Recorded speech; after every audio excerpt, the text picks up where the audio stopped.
This week's episode, should you choose to accept it, is not brought to you by rabbit's feet or chimeras.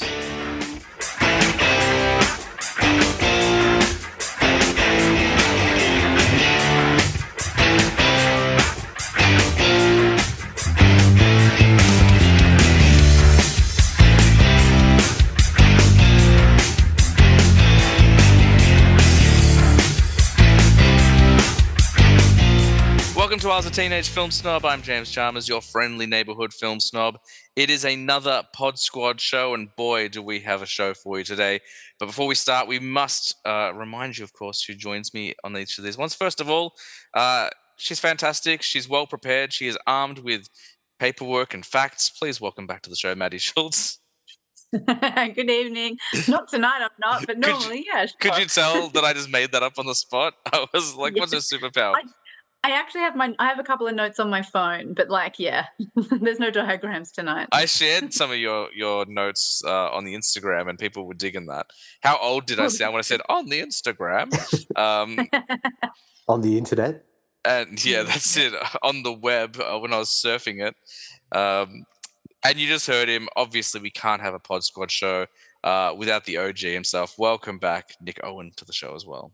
Thank you. Good cold evening to you both. Tell you what, it is chill and not in a good way. I purchased a brand new heater for this garage, and I can barely feel it. So I was whinging about this for about half an hour before we started recording, and I'm still on that one track. Now, I got to ask, when Yes. I say good cold evening, do you know that I'm quoting Django Unchained? It's like the first line in the movie. Is that when Schultz is like riding through the dark with his big tooth carriage? It is. And I've said it for years since I saw that movie, and no one ever reacts as if I'm quoting something. It's like... It's because it sounds so Melburnian. I think it's like I think it's the first line in Django, and yeah, he's like going along in that like carriage that looks like a tooth because he's a dentist, I think. Yeah. And he's just like, good cold evening, gentlemen. And there's like, who's that out there in the dark? Make yourself known or you're gonna get winged. Like that's the first track on the Django soundtrack. That's why I know it so much. I didn't realize it was a reference, so I knew it sounded familiar, but I was like, maybe Nick's just doing his Nick thing where he's kooky. He's kooky. He's fresh. Speaking of fresh, I know I said we weren't going to do any news, but have you been aware of this whole like new Will Smith thing going on? He's dropped a bunch of terrible songs. I have been completely in the dark. This is the first I'm hearing of it. There are three things. There's a song called Pretty Girls, in which a almost 60-year-old man raps about girls in their early 20s. There's another one, like it's like a diss track where he's emulating basically like a early 2000s Eminem, and he curses and he uses the N-word, and I'm not used to hearing Will Smith talk like that in music. And then there's one which they keep saying is the best freestyle rap of all time, and it's him basically yelling at two salads. I would say he's definitely, sadly, none of the tracks slap, if you'll allow me. Yeah. I think my favorite take on this new version of Will Smith was someone did a meme of him singing, because he did this outdoor concert in London where he was rapping, but it was surrounded by people who just didn't care. Yes. And someone had put a caption that said, Alexa, play me a midlife crisis. Oh no. So I was like, is he on a midlife crisis crash, or is he on like an Amanda Bynes, like, we're sad about this spiral? No, I think he thinks he's on the up. I think he thinks he's on the upswing from all the stuff that happened a few years ago, but clearly he's just starting to process it. It's a bit strange. He needs some more therapy before he's released back into the wild. Yeah. Okay. Oh dear. Can I also share some, because we don't really have anything we watched aside from what we're going to talk about today, so we're going to dive into the topic pretty quickly. Can I share some good news that isn't film related? I haven't really had anyone talk to about this. I've told Tina, obviously, but I was telling you guys before we started recording that I had a crazy weekend. For those who have been paying attention to the Instagram stuff, I've recently downsized my dad. He now lives around the corner from me. He's basically been kind of living by himself in this massive house for far too long. So I've been trying to help him get control of his life back. And on Monday, we had to go to the hospital because he's been basically... Oh, I thought Nick disappeared, but he just turned his camera off. He's preparing the Zoom for this revelation. He's picking his nose. Yeah, that's it. He had to go into the dementia clinic where basically they're doing a bunch of tests to see, because he's in his mid-70s, he's a little bit older and stuff like that. And I spoke with the doctor on Monday, and he's officially cleared he does not have dementia, which is very exciting news for two things. First of all, it's great for him, so I'm very excited for him. But it also means the doctor said, look, basically, it's probably not hereditary. So two wins for our family, and it's just very good news. And I haven't had anyone to talk to about it. So no, that is good. That is a tick. I'm trying to think. I don't have anything that can beat that. I finished all my marking on time. Yay, teacher goals. Did you finish all your smutty novels? Nick's good news is he's under a waterfall because the water's coming in through his house. That's Nick's good news of the week. You've got an indoor waterfall feature. My house now has a pool, which is going to increase its value, no doubt. But no, sorry, James, I was putting on some woolly socks, so I thought I'd go off camera while you were talking. But I did. Fair enough. Well, that's excellent. I told everyone you were picking your nose. So you should have left your feet on camera. Then we could have sold it on OnlyFans and start making some real money. Yeah, I had thought about that. Yeah. Do we need a podcast? Foot pick. That'll be our next one of all three of us together. We'll just put our feet into the middle, like a little foot pick of all three of us. We need to look up kind of famous secret handshakes and try and do it with our toes. I'm thinking of the one from The Parent Trap. Yeah. Perfect. Apologies to our listeners who just heard that cough in there. I'm also quite unwell, so we're going to try and not bring the show down. But yeah, so I thought that was very exciting news because I don't want to forget everyone as I get older. So good to know we don't have that in my future at this stage. Maddie is losing her mind. What are you laughing at, Maddie? I'm in such a weird mood tonight. You're going to set me up with so much dumb shit. I'm so sorry. No, don't apologize. Just ignore me. Suffocate. James, I also want to say you should... I feel like we're starting to develop a team colour, and it seems to be this kind of reddy, burnt orange. I got my Flash t-shirt on tonight, yeah. I know. Do we need to change the logo to an orangey red colour instead of that yellow?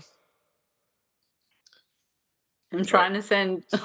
There's no answer. I was like, should we do that? And it was just like, Oh, sorry, was that a question?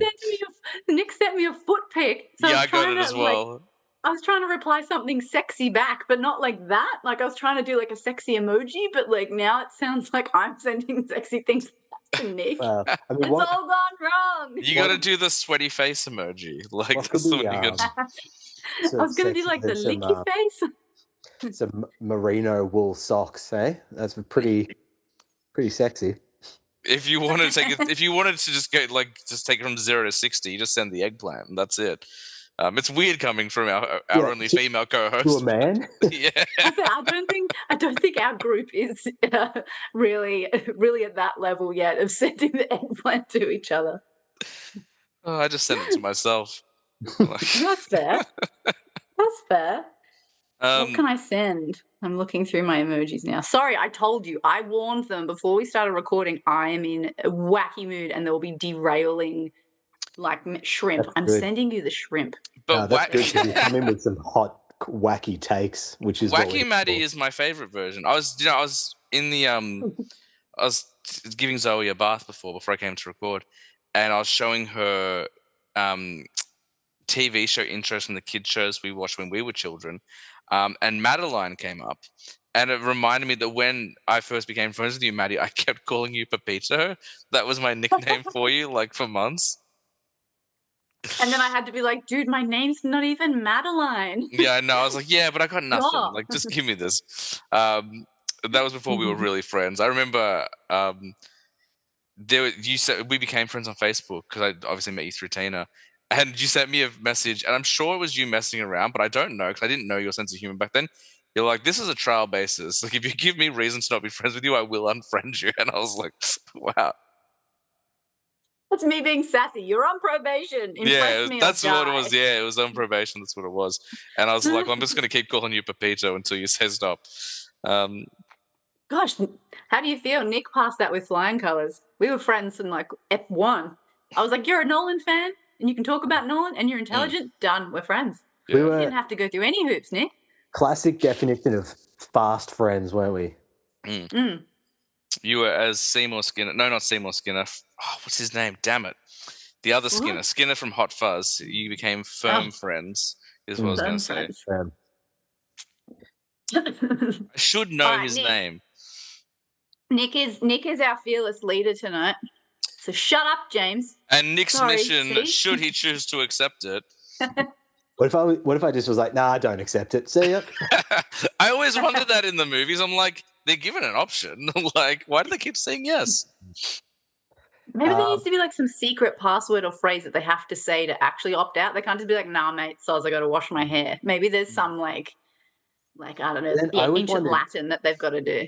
is there like an order and then it just gets passed to the next dude? It's like, well, the other guy declined this one. Do you want it? Yeah. Who said it? Ethan said no again? Jeez, he's always saying no. All right, well, shall we What get are we into talking the about? topic? What are we so ambiguously discussing? Okay, well, to celebrate the release of the 8th and possibly final Mission Impossible film, which James and I have had a chance to see, Maddie. I know you haven't yet, but we thought we'd do a bit of a deep dive into the whole franchise, really.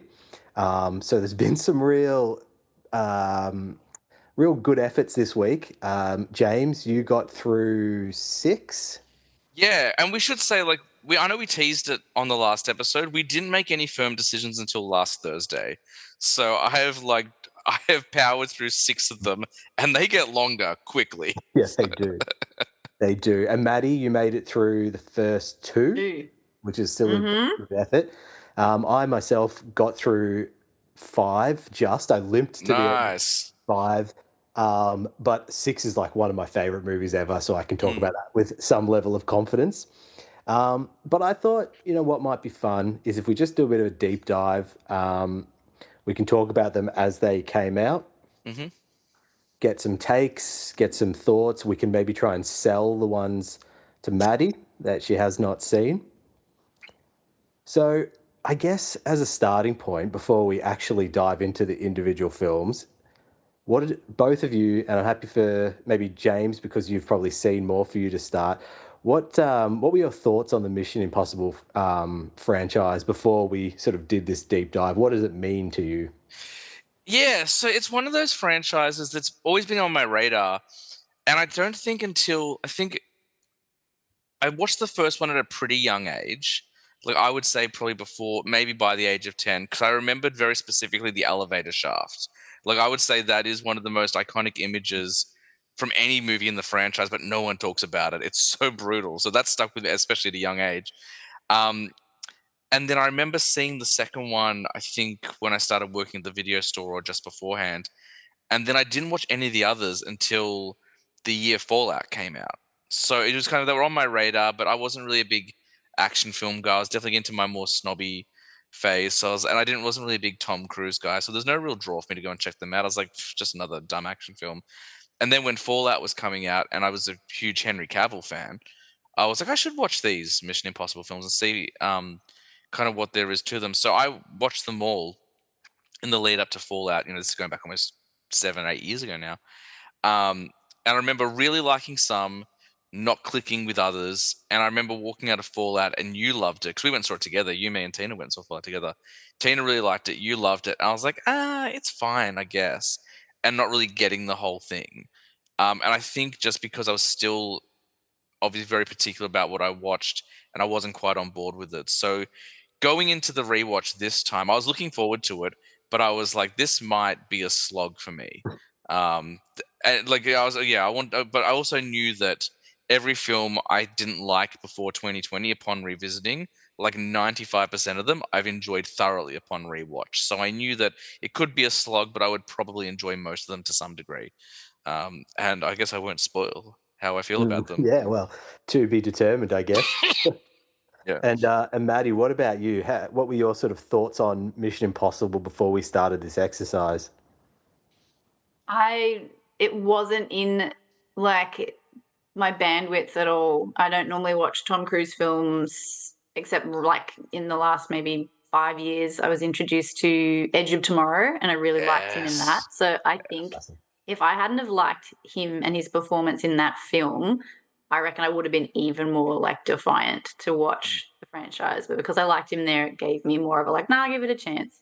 But it wasn't anything that was in my family growing up or anything in the backdrop. So it just wasn't in my field of vision, wasn't in my bandwidth. And then basically it was because you're like, I love it. And then you're like, we should watch them. And I was like, fuck, okay, I better watch them. And I wasn't like defiant, but I was like, fuck, all right, not sure, but let's go into it. And then I watched the first one and I was like, I'll go one more. And now I've watched the second one. I'm like, will I go one more? I don't know. But it hasn't put me off. So that's good. Would you say? Sorry, I was gonna say. Would you say this is your favorite franchise, Nick? I get the feeling this is probably one that really is on your radar quite a bit. It's definitely up there. I can't answer that. Is it my favorite? But like, it's probably not. But it's definitely up there. Yeah, because I feel like it's like when we talk about big movie franchise, I feel like the ones you often refer to.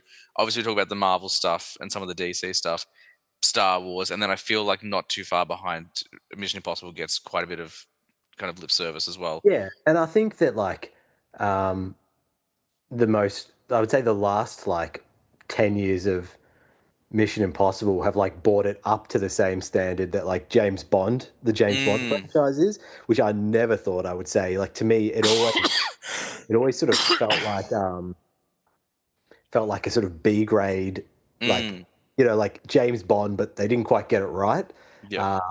And there's probably because like, I mean, we'll go through the first films, spoiler, like they didn't really, the director changed each time, the tone changed each time. And so definitely there was really not a lot of consistency. So it didn't feel like you were tuning in for the latest installment. Like they could have almost been separate movies. But I mean, I grew up in like a pro Tom Cruise household. I just think we weren't exposed to like what kind of a nutter he was outside of the movies. So, these were always like cool films that we would like, when I was much younger, we'd like rent it out and it'd be like one of those like blockbusters you got to watch on like VHS or DVD when you started to borrow those. So yeah, it's sort of always been a constant in my life. And yeah, I'm glad they're still churning them out.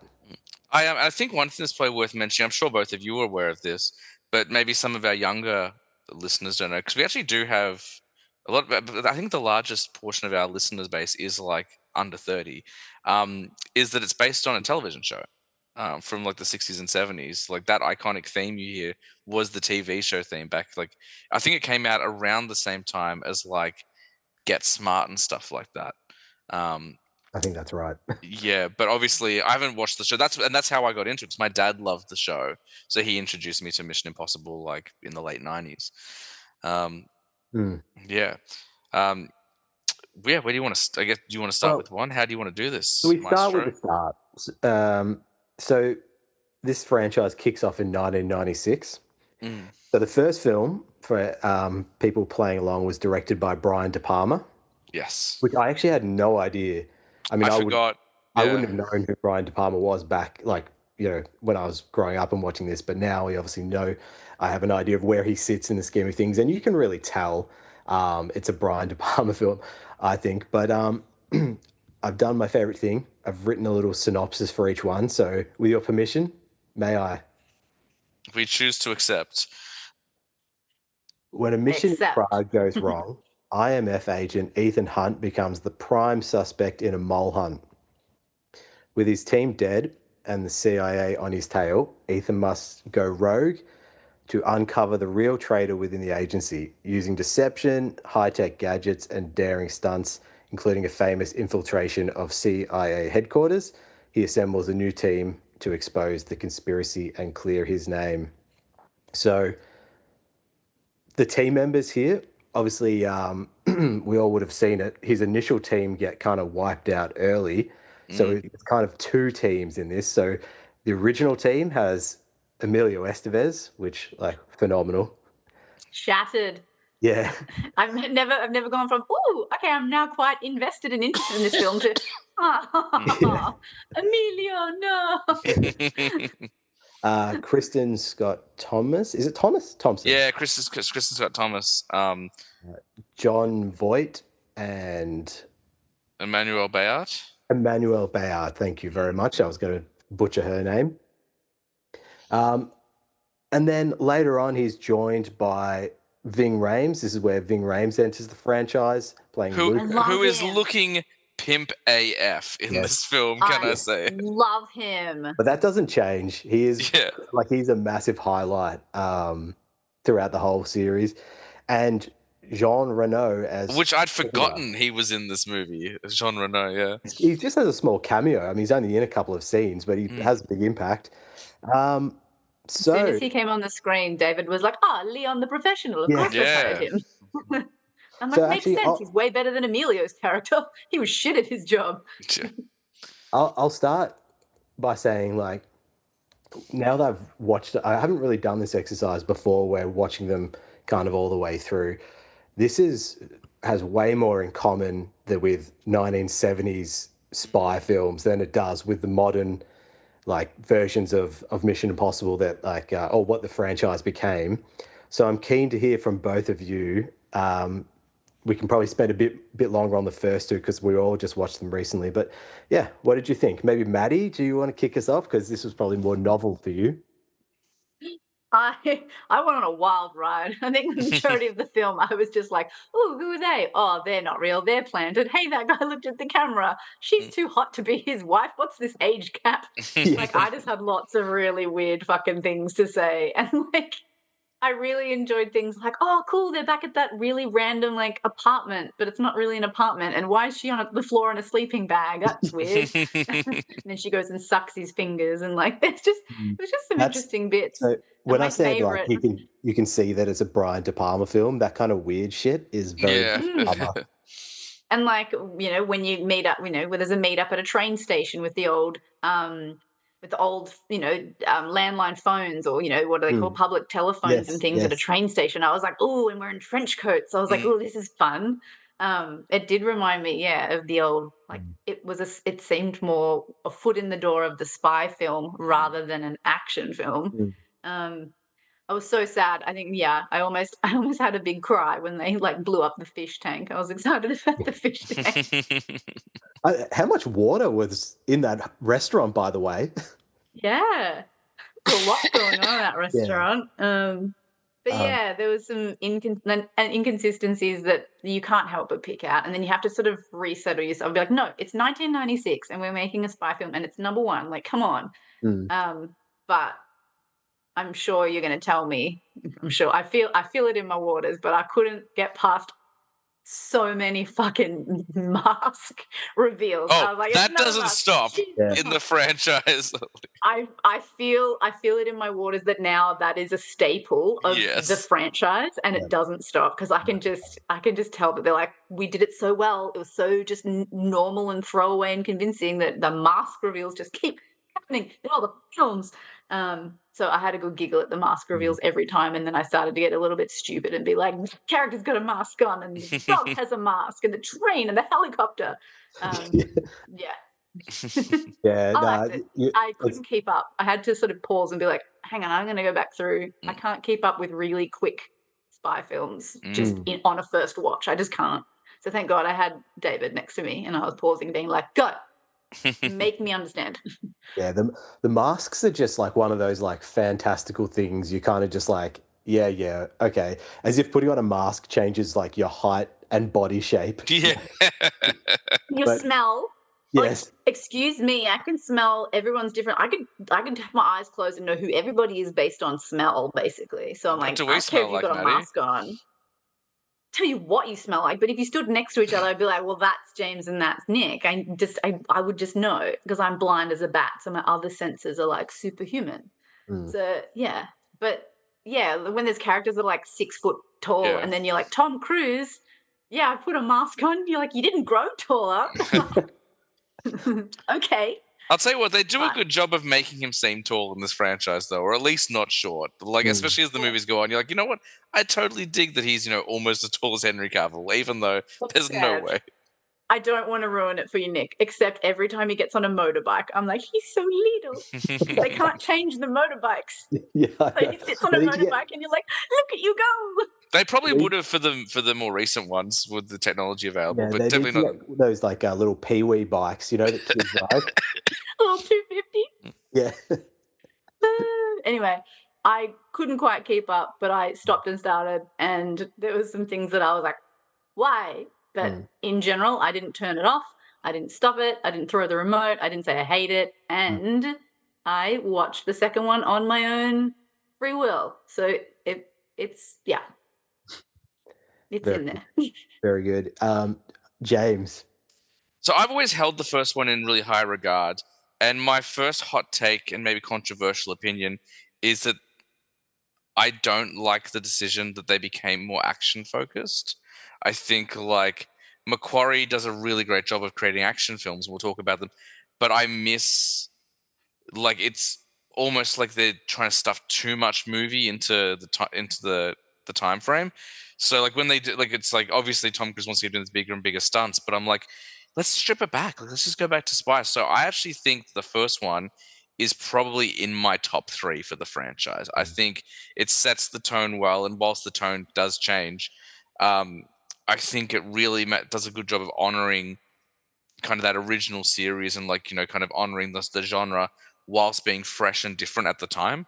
I really enjoy. I like that Ethan Hunt is not a perfect spy, because definitely later on in the franchise he does feel kind of invincible. So I do like in this one he's flawed.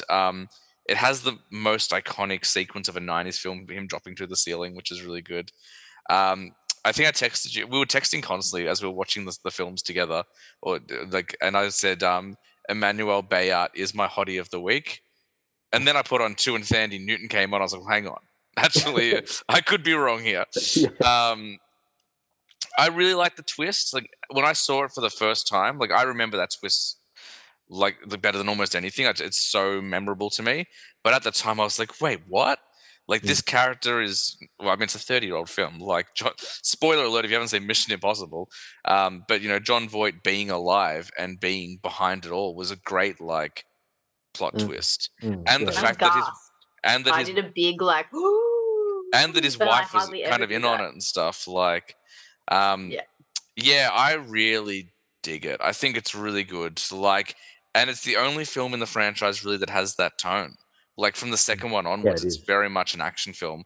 The third one, I don't want to get too ahead of myself, but the third one does kind of veer back into that a little bit. But yeah, I think one is iconic for a reason. I really, really enjoy it. I think it's fantastic.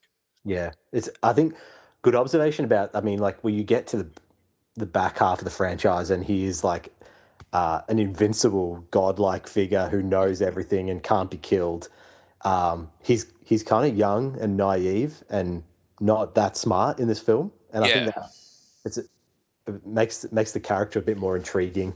I like that he's clearly like sort of just keeping up with as everything is evolving around him. He's not 8 steps ahead. Like I like, especially with the first film versus the second film, you could see he's a little bit, but he's still not, like in other action or other spy films where someone is 4 or 5 steps ahead, or they're contemplating 7 or 8 different A or B or C plans and escape routes.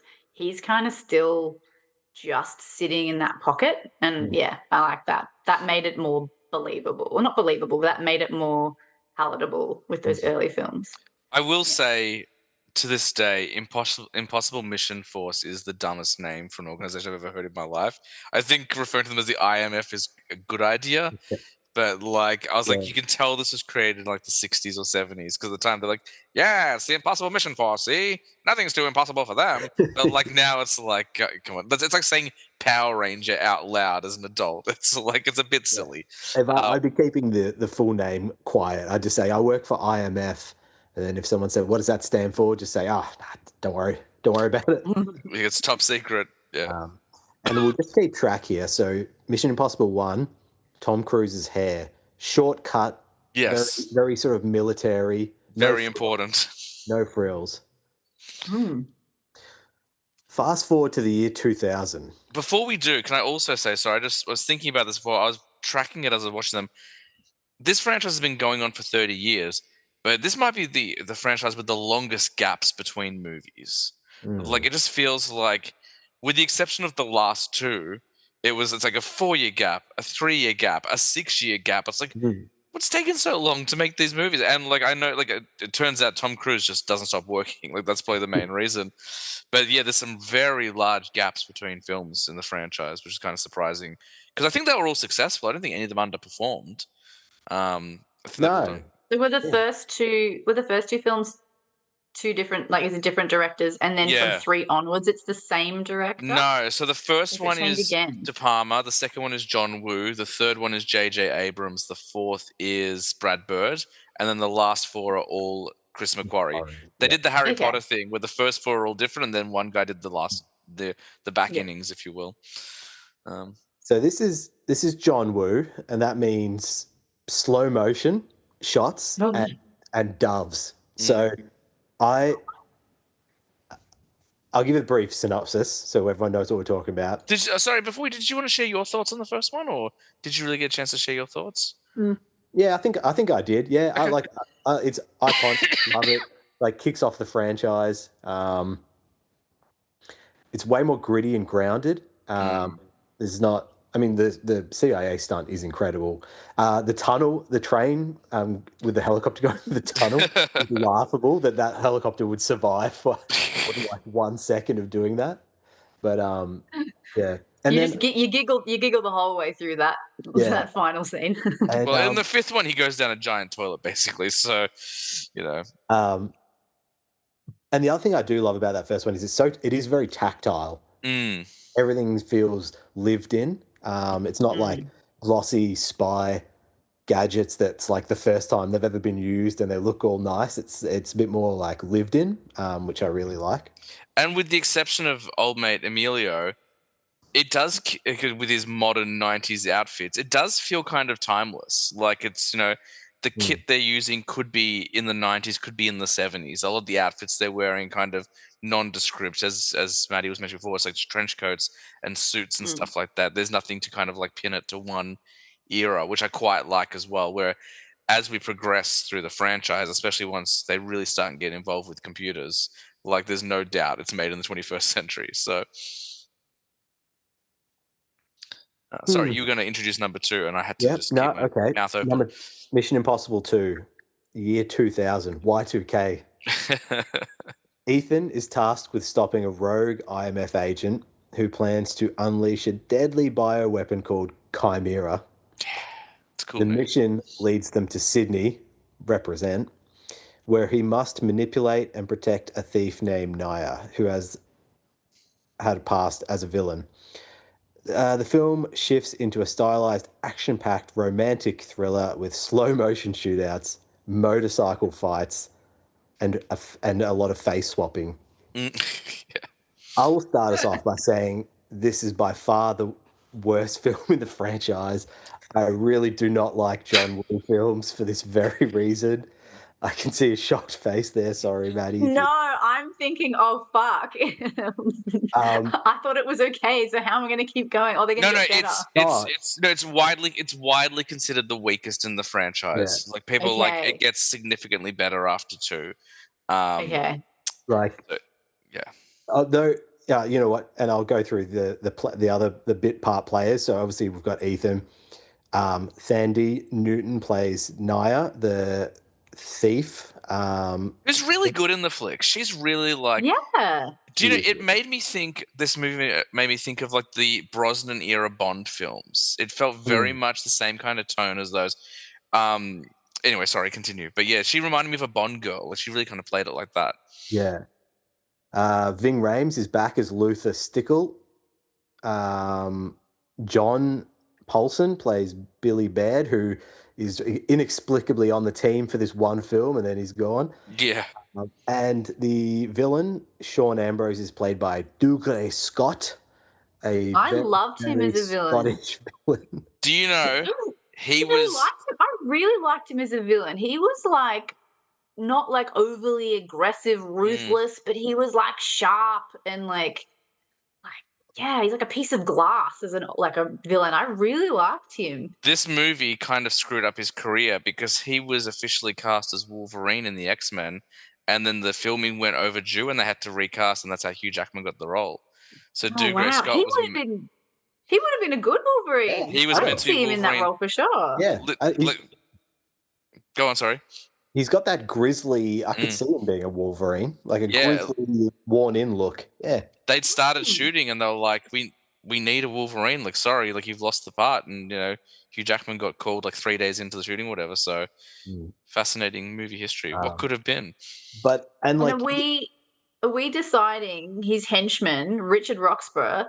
Are we deciding he's trying to put on a New Zealand accent or a South African? I thought it was South African. I think he's trying to do South African. I don't know why they were like, if we got all this Australian talent, don't let them use their regular accents. God forbid. We're going to But they can't quite nail an accent, so we'll do South African. We're going to cast Australians, film in Australia, have an Australian person on Ethan's team. Yeah. Have Richard Roxburgh do a South African accent. Yeah. Although brownie points in the car chase, there was a Nissan Patrol and there was a Ford Falcon. That was my next talking point. I was like, that's brownie points. That got me. That was like, oh, that's nice. And they drove on the left side of the road. That was good. That gold Ford Falcon was I had that. That was my first car. I had it in silver.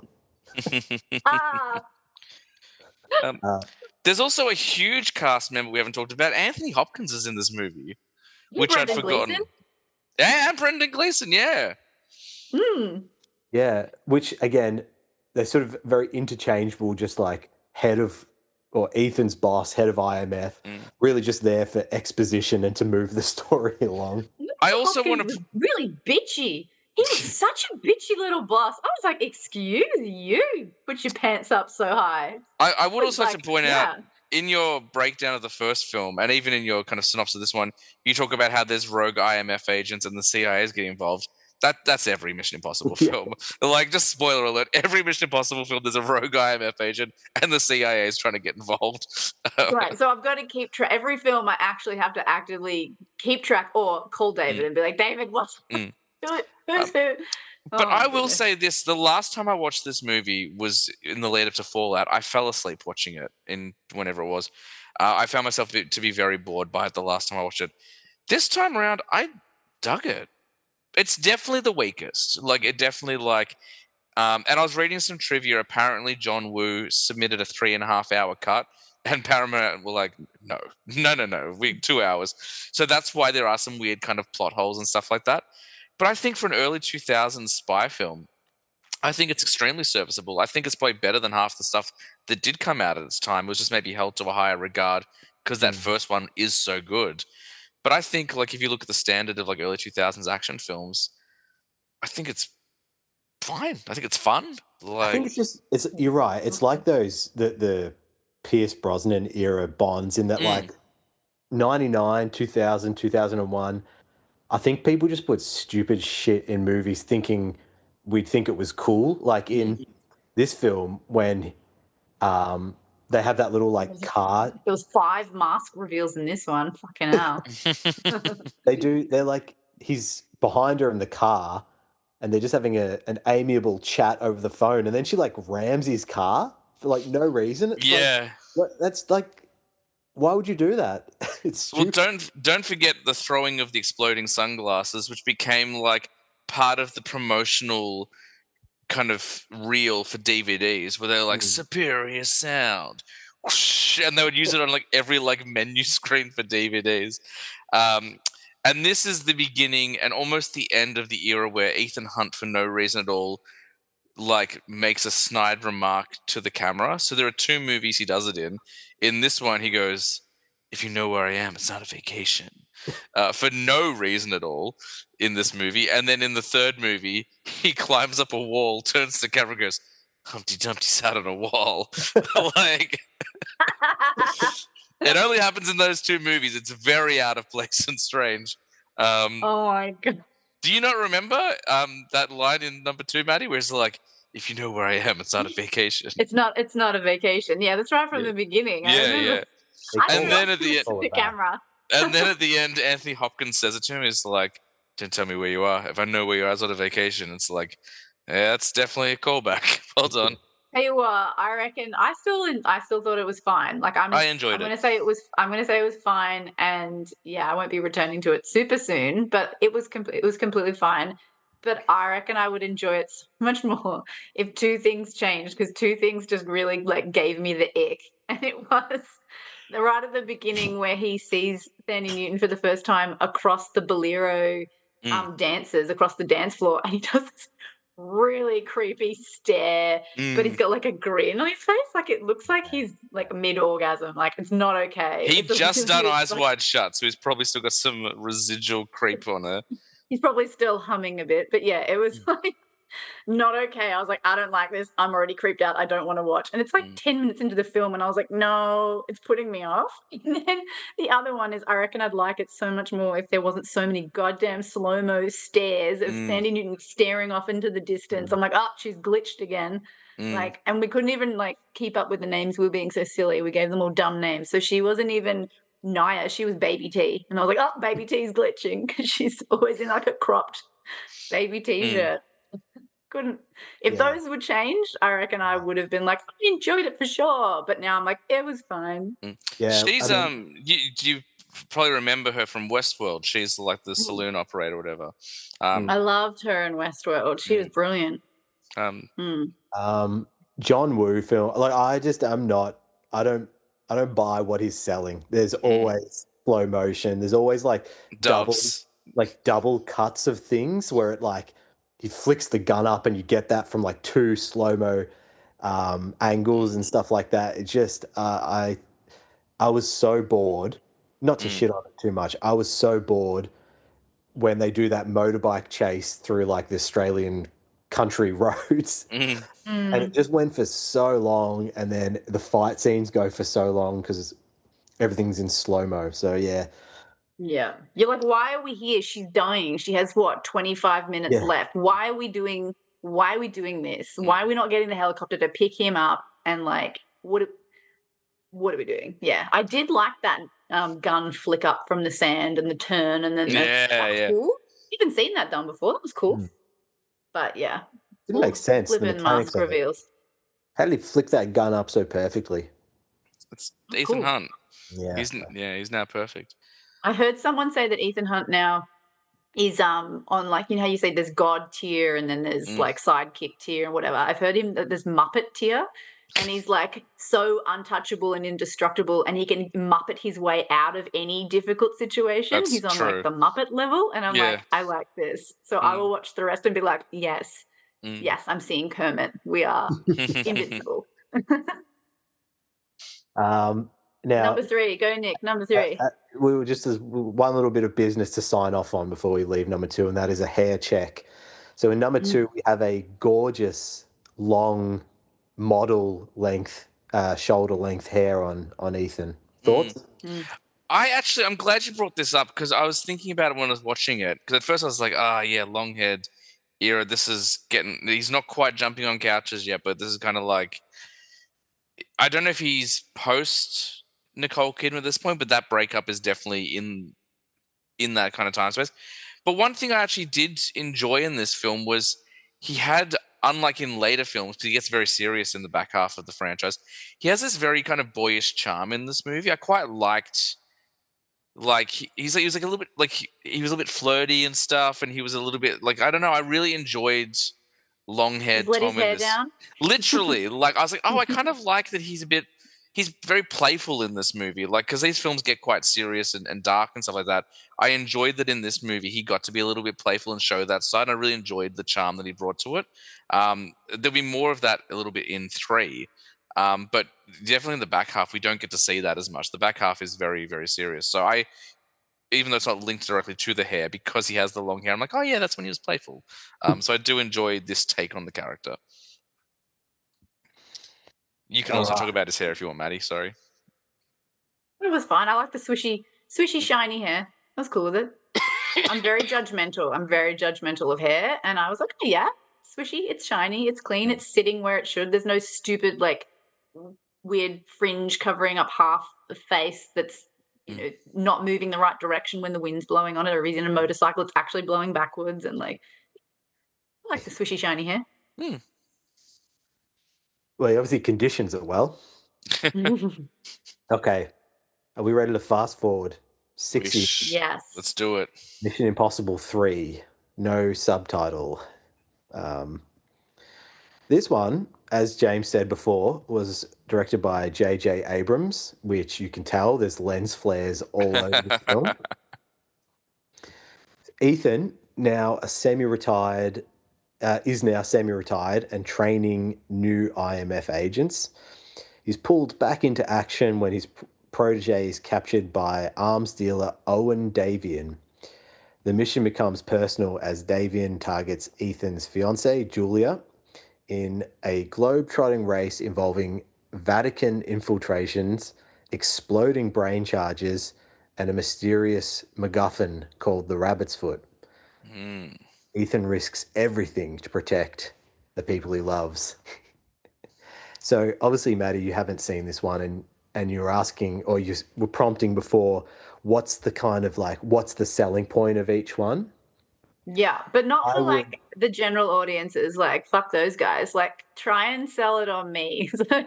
Try and think of something that that I'll jump on board for. Okay, I would posit that this is the best villain in all of the franchises. I hard agree. Philip Seymour Hoffman plays this arms dealer called Owen Davian with an intensity that should be in like a Daniel Day-Lewis film, not a popcorn action flick. He is so hardcore. There's like a scene when he's got Ethan's wife who, like, at gunpoint, and he's like counting up to when he's going to pull the trigger, and it is the most intense shit you will ever see. So I would say that that's probably the selling point of this film. Before I hand it over to James, I'll just do a roundup of the team because it's swapped out again. So we've got Ving Rhames is back as Luther. Maggie Q plays Jean Lei, who's actually I'd forgotten she was in it, and she's great. And Jonathan Rhys-Meyers. Yeah, he's in it as well. And this is the first time we get to see Benji Dunn, played by Simon Pegg, and he's tech support in this. He hasn't passed his little field test just yet. And this is post Shaun of the Dead. Like, he's just done Shaun of the Dead a couple of years ago, and he's still got the Shaun of the Dead like haircut and stuff. Yeah. Is Billy Crudup in this one? Yes, he is. I really like his work. He's great in it. Is he good team or bad team? He's good then bad. Okay. Like, there's a moment in this film, when I was watching, I'm like, oh my God, I forgot he's in this. Oh my God, he's so good. Why didn't they put him in other films? And then obviously, like, what happens in the story happens. It's like, that's why they didn't put him in other films. All right, my next question is, are there fish tanks? No fish tanks, unfortunately. I don't believe so. But you know who else is in it? Is a very young Aaron Paul from Breaking Bad. Yes. He plays Michelle Monaghan's brother, and basically sells Ethan out without realizing it. It's an interesting. It's a big cast. It's an interesting one. This one, because like it doesn't. Isn't also Lawrence Morpheus Fishburne in this as the head of the IMF? He swaps out.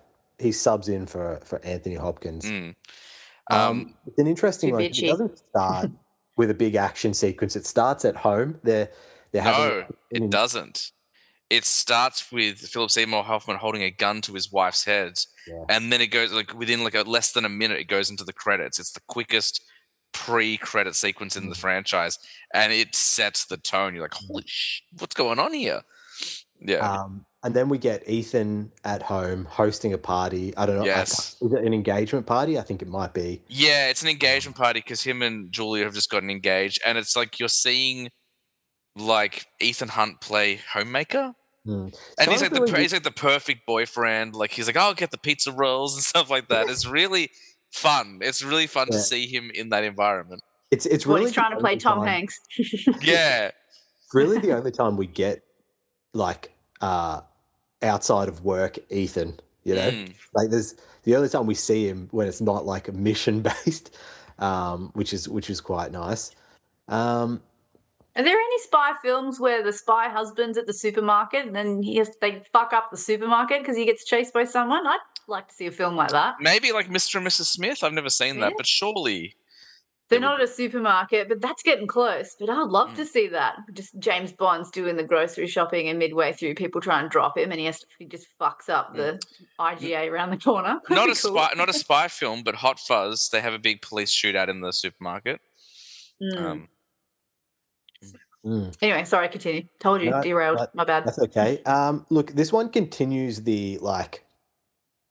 Tonally, it's vastly different from the first two. So it's kind of like there's still a bit scattergun approach to like what you're going to get from one of these films. It is getting closer to what we get at the like in the back half of the Christopher McQuarrie films. It's definitely a lot more glossy. I don't know, James. What are your thoughts? Is it 2 hours? 2 hours? Yeah. Yeah. I'm going to show my hand here. This is my favorite Mission Impossible film. I think it's fantastic. I think every moving part works perfectly. You mentioned Philip Seymour Hoffman. I always quote him whenever I talk to Nick about this film. He has this line where it's like, do you have a girlfriend, a wife? I'm going to hurt her. Like he's got this really weird, like dark, creepy voice. He's insane. He's the scariest villain. He's the best villain. I know a lot of people like Lane from 5 and 6. And he's definitely up there, but Philip Seymour Hoffman, I think because you look at him and physically he doesn't seem like a threat. You're like, we got Tom Cruise who's running like a maniac, all these years, and Philip Seymour Hoffman, who's always a bigger guy. You wouldn't he often played very pathetic characters, but he's so menacing. Yeah. We've got, what's her name? Was it not Kerry Russell? Was it Kerry Russell? Who was the agent that? Yeah, was it Kerry Russell? In it, I think it's one of the better examples of like the backstabbing and kind of like twists and turns of the spy genre. I like that we get to see the IMF finally. Like the first two films we keep hearing about, we've got no idea what it looks like.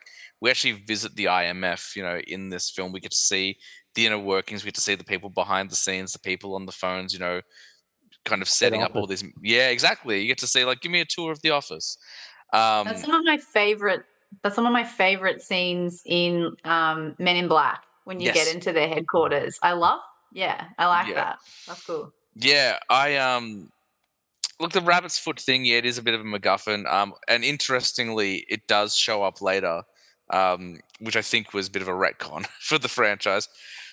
But I think everything you kind of said already, like, kind of is what I feel about. I think it's wonderful. I like that he has an emotional stake in this film as well. Like previously, Emmanuel Bayard wasn't his girlfriend. Like they kind of hooked up after John Voight, quote unquote, died.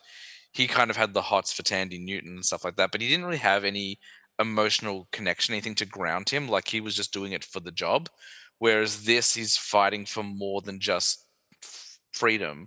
He's fighting for someone he loves, and it kind of grounds his mission a lot more and makes it kind of increases the stakes a little bit as well. Maddie, Philip Seymour Hoffman's team, the baddies, they put a little explosive device up your nose, up into your brain, and so like that's how they get you. So he sets off a device, and Kerry Russell is his protege, who he goes to rescue at the start of the film. She has one implanted, and he sets it off, and she's just like. Zzz. Like, and the only way you know what happened is like her eye just goes to the side. Like, it's really unsettling. Like for a rated M spy film, like where they can't do too much, it's very effective. Wow. Are there any long like car chase, fight scene, motorbike? We've got a couple of them in there. Yeah, there's a lot of sprinting. There's a cool scene where they're going across. I think it's called the Key Bridges. I could be wrong on that, but it connects the Florida Keys, and it's also famously in True Lies, if you've ever seen that with Arnold Schwarzenegger. But I think this is also the start of him kind of getting into doing his own stunts. Because it's a really great one where these attack helicopters come and kind of bomb the bridge while they're driving along it. And so they sort of stop and get out, and he's running, and another bomb goes off, and it's actually him getting like flung into this car. It's a really cool stunt, actually. But I feel like this is where he got that taste for doing his own stunts, and then obviously it sets the tone for the rest of the series. I wanted to ask you a question because I was thinking about this, especially in the third one, because I'd forgotten a lot of things. I couldn't remember whether Julia came back or not. And spoiler, she is a recurring character for the franchise in a very limited fashion. But correct me if I'm wrong, with number 7, with Dead Reckoning, don't they say some point in the film where Ethan had to make a choice, like because he took a life, he could then join the IMF? Wasn't that kind of like a precursor to like him joining? Is that what happens in Dead Reckoning? Sorry to jump ahead. I can't remember. There's a moment in number 7, and like he's talking to someone, and they're like, all those years ago, like you took a life, and you were given a choice right then, like spend your days in prison or join the IMF. There was something like that in Dead Reckoning. I can't remember who says it to him. But I feel like, and someone listening is like, "Oh my god, you idiot, you're getting it wrong." But I feel like they kind of refer to that. They're like in that movie, they're like back before your first real mission, like you were kind of presented with a choice. The reason I'm bringing it up is Michelle Monaghan is presented with that same choice kind of in this movie, and I was just thinking how badass would have been in number 8 if like Tom Cruise took off his face and it was Michelle Monaghan underneath. Like that would have been such a cool twist. Like. Yeah, and it's just been heard the whole time. Are so believable. Well, I mean, Tom Cruise does dress up as Philip Seymour Hoffman in this film and has the exact same physique as him.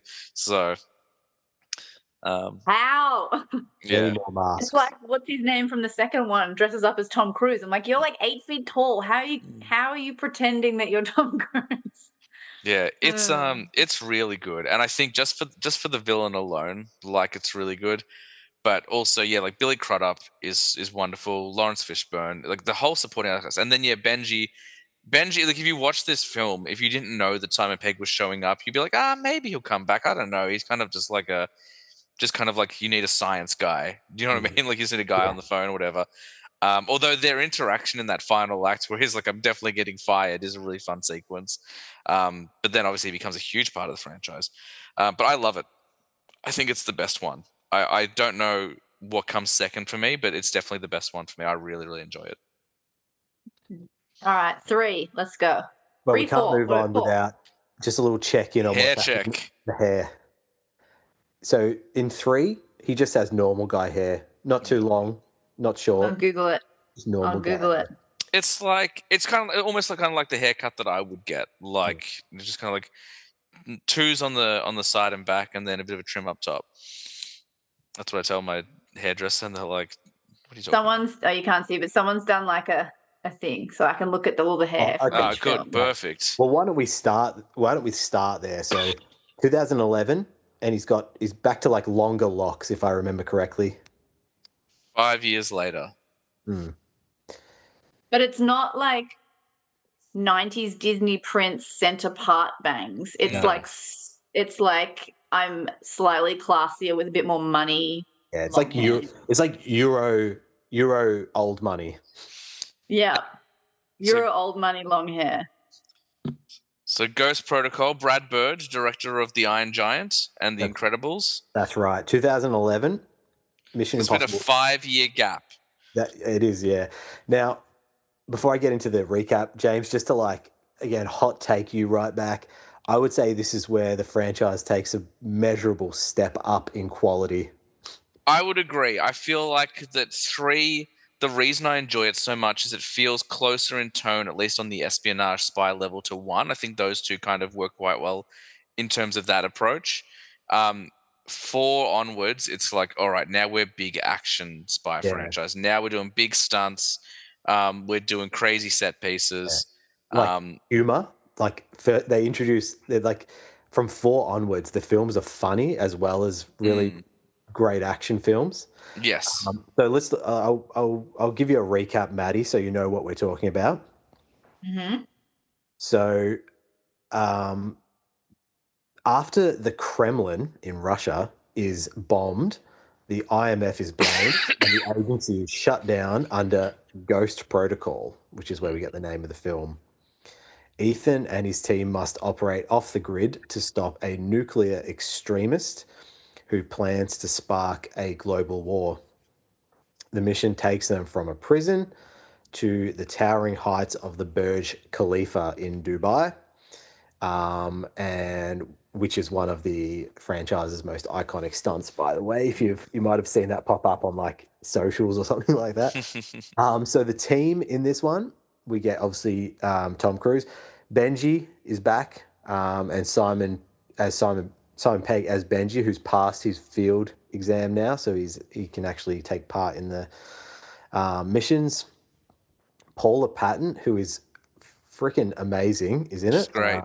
as Jane, and Jeremy Renner is introduced to the franchise as William Brandt. The same year he was Hawkeye for the first time, he's in this film because he debuted in Thor. So the villain of this one, who stole these nuclear codes from the Kremlin and bombed it and kind of blamed it on Ethan, is a guy called Kurt Hendricks, played by Michael Nyqvist, who you might know. I don't think you guys have seen. I'm looking him up now. What would I know him Was from? he in the John Wick franchise? Did he do something in John Wick? Yeah, he was in John Wick. It says 2014, John Wick. He's the journalist in the Girl with a Dragon Tattoo series. Okay. A cool Swedish actor. Yeah. We kind of covered a few talking points before I did the recap for this one.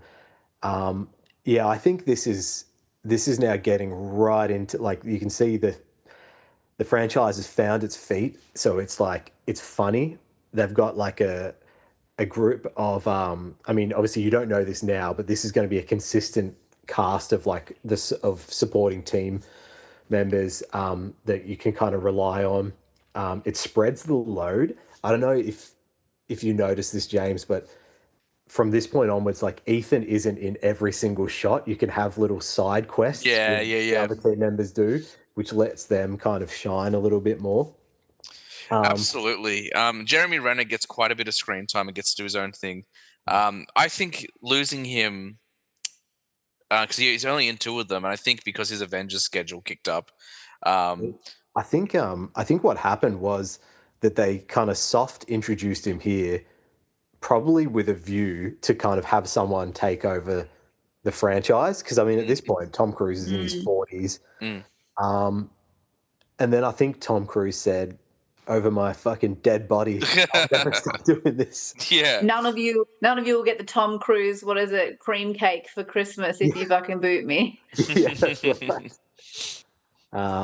But yeah. So hang on, why am I watching this one? What am I going to text you both about and be like, "You were right, this is cool"? Give me 2 seconds to sift through a few things. James, have you got like something you can kind of throw in here? Is any men I can objectify? Any women I can objectify? If you're into stunts, definitely the climb is really impressive. I really like the chase sequence through the dust storm. I think that's really cool.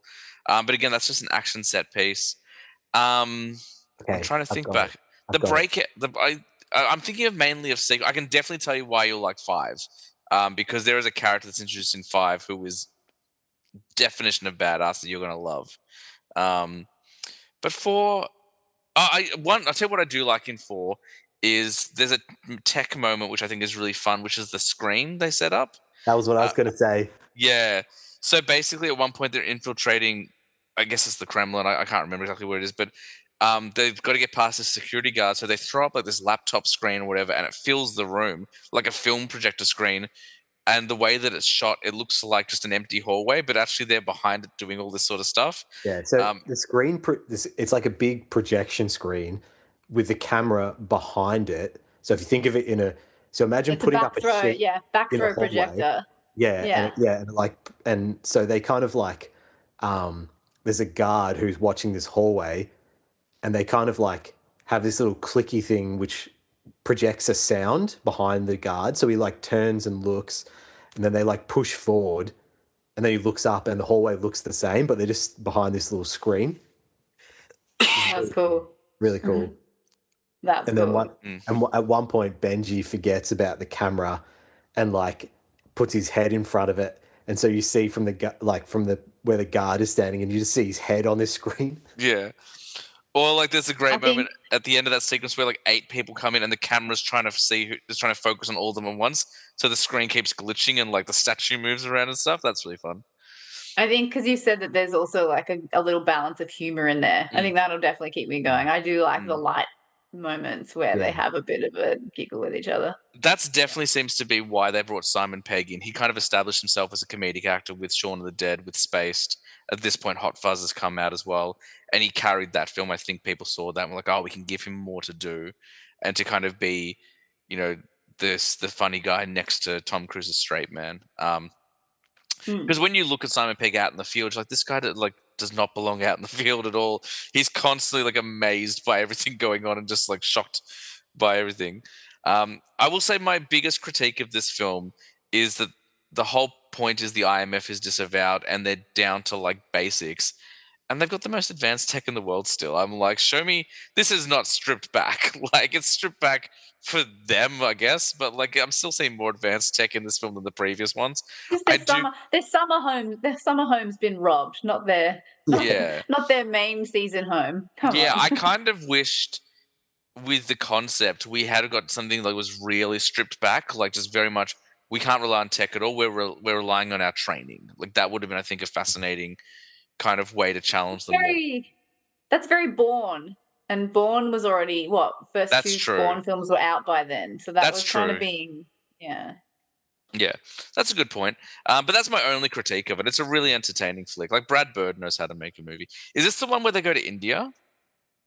Yes, and Paula Patton is like trying to seduce the Indian prince guy or whatever. That was really fun as well. That was cool. And there's another callback. This time it's Jeremy Renner doing the iconic image of Ethan Hunt on the string, kind of spread out, like next to on top of the ground, kind of floating down. Starfish, dangling starfish. Yeah, that's it. This time it's Jeremy Renner, and it's really cool because they've got like an electromagnetic. He's wearing some sort of like, it's almost like chainmail, and there's like a little drone buggy thing going along the ground that obviously pushes up a magnetic force so he can hover. So this this little buggy drives along in this tunnel, and he's like floating, kind of. Yeah, it's really cool. But this is what I mean by they weren't that disadvantaged by everything being shut down. Yeah. There's also a really great plot point because the whole way through, like, Jeremy Renner is basically Ethan's antagonist, like not a villain, but like just Jeremy Renner has always played things by the book. He's an analyst and stuff like that. Whereas, Tom Cruise is constantly going rogue, and there's this tension the whole way through. And the big question you have throughout this movie is like, what happened to his wife? Like he got married in the third one. Like, what happened to his wife? Where is she? And then you find out, like, you start hearing like these little kind of drips of information. And Jeremy Renner's last mission before he kind of decided to stop doing field work was he was watching over Ethan Hunt and his wife as they were traveling. And Jeremy Renner may have been responsible for the death of Ethan's wife. And so he's like, how do I tell the greatest spy whoever exists in our organization that because I couldn't do my job properly, his wife is dead. And so that's a really interesting plot point as well that I really quite like. Yeah, and it's actually another quite cool reveal that that Jeremy Renner is actually a field agent because he's presented to us as just an analyst and not being good in the field. and then he just like takes some gun apart and knocks someone out, and it's like it's a pretty good reveal that he can actually fight. Okay, so we touched on the hair, bit longer in this one. There's Pretty also the cool. really good Russian prison breakout scene. What's the song they're playing? Is it they're playing a Frank Sinatra song? Yeah, it's really quite fun. Like, because the film opens with Ethan Hunt in prison. You're like, why is he in prison? And again, that's not really answered until the very end of the film as well, and has to tie in with his connection to Jeremy Renner's character and stuff like that. But I was gonna say at the start of 2, there's a dumb song playing while he's climbing those cliffs out in wherever. It's such a dumb song. I'm like, it's like I name my grandma and your grandma. I'm like, why is this song? Yeah. That was really dumb. I was like, what the hell? So now a Sinatra song plays in this one. But 2 I like does Sinatra though. So if it works, I'm cool. No, it works. It feels very like the way like how James Gunn's Suicide Squad would take like popular music and kind of infuse it with ultra violence. Just looked it up. It's Ain't That a Kick in the Head? Yeah. Okay. I like how you removed your beanie as you announced the title of that. You're like, ain't that a kick in the head? He did the zoom, Maddie, and you missed it. It was amazing. I saw the end of it.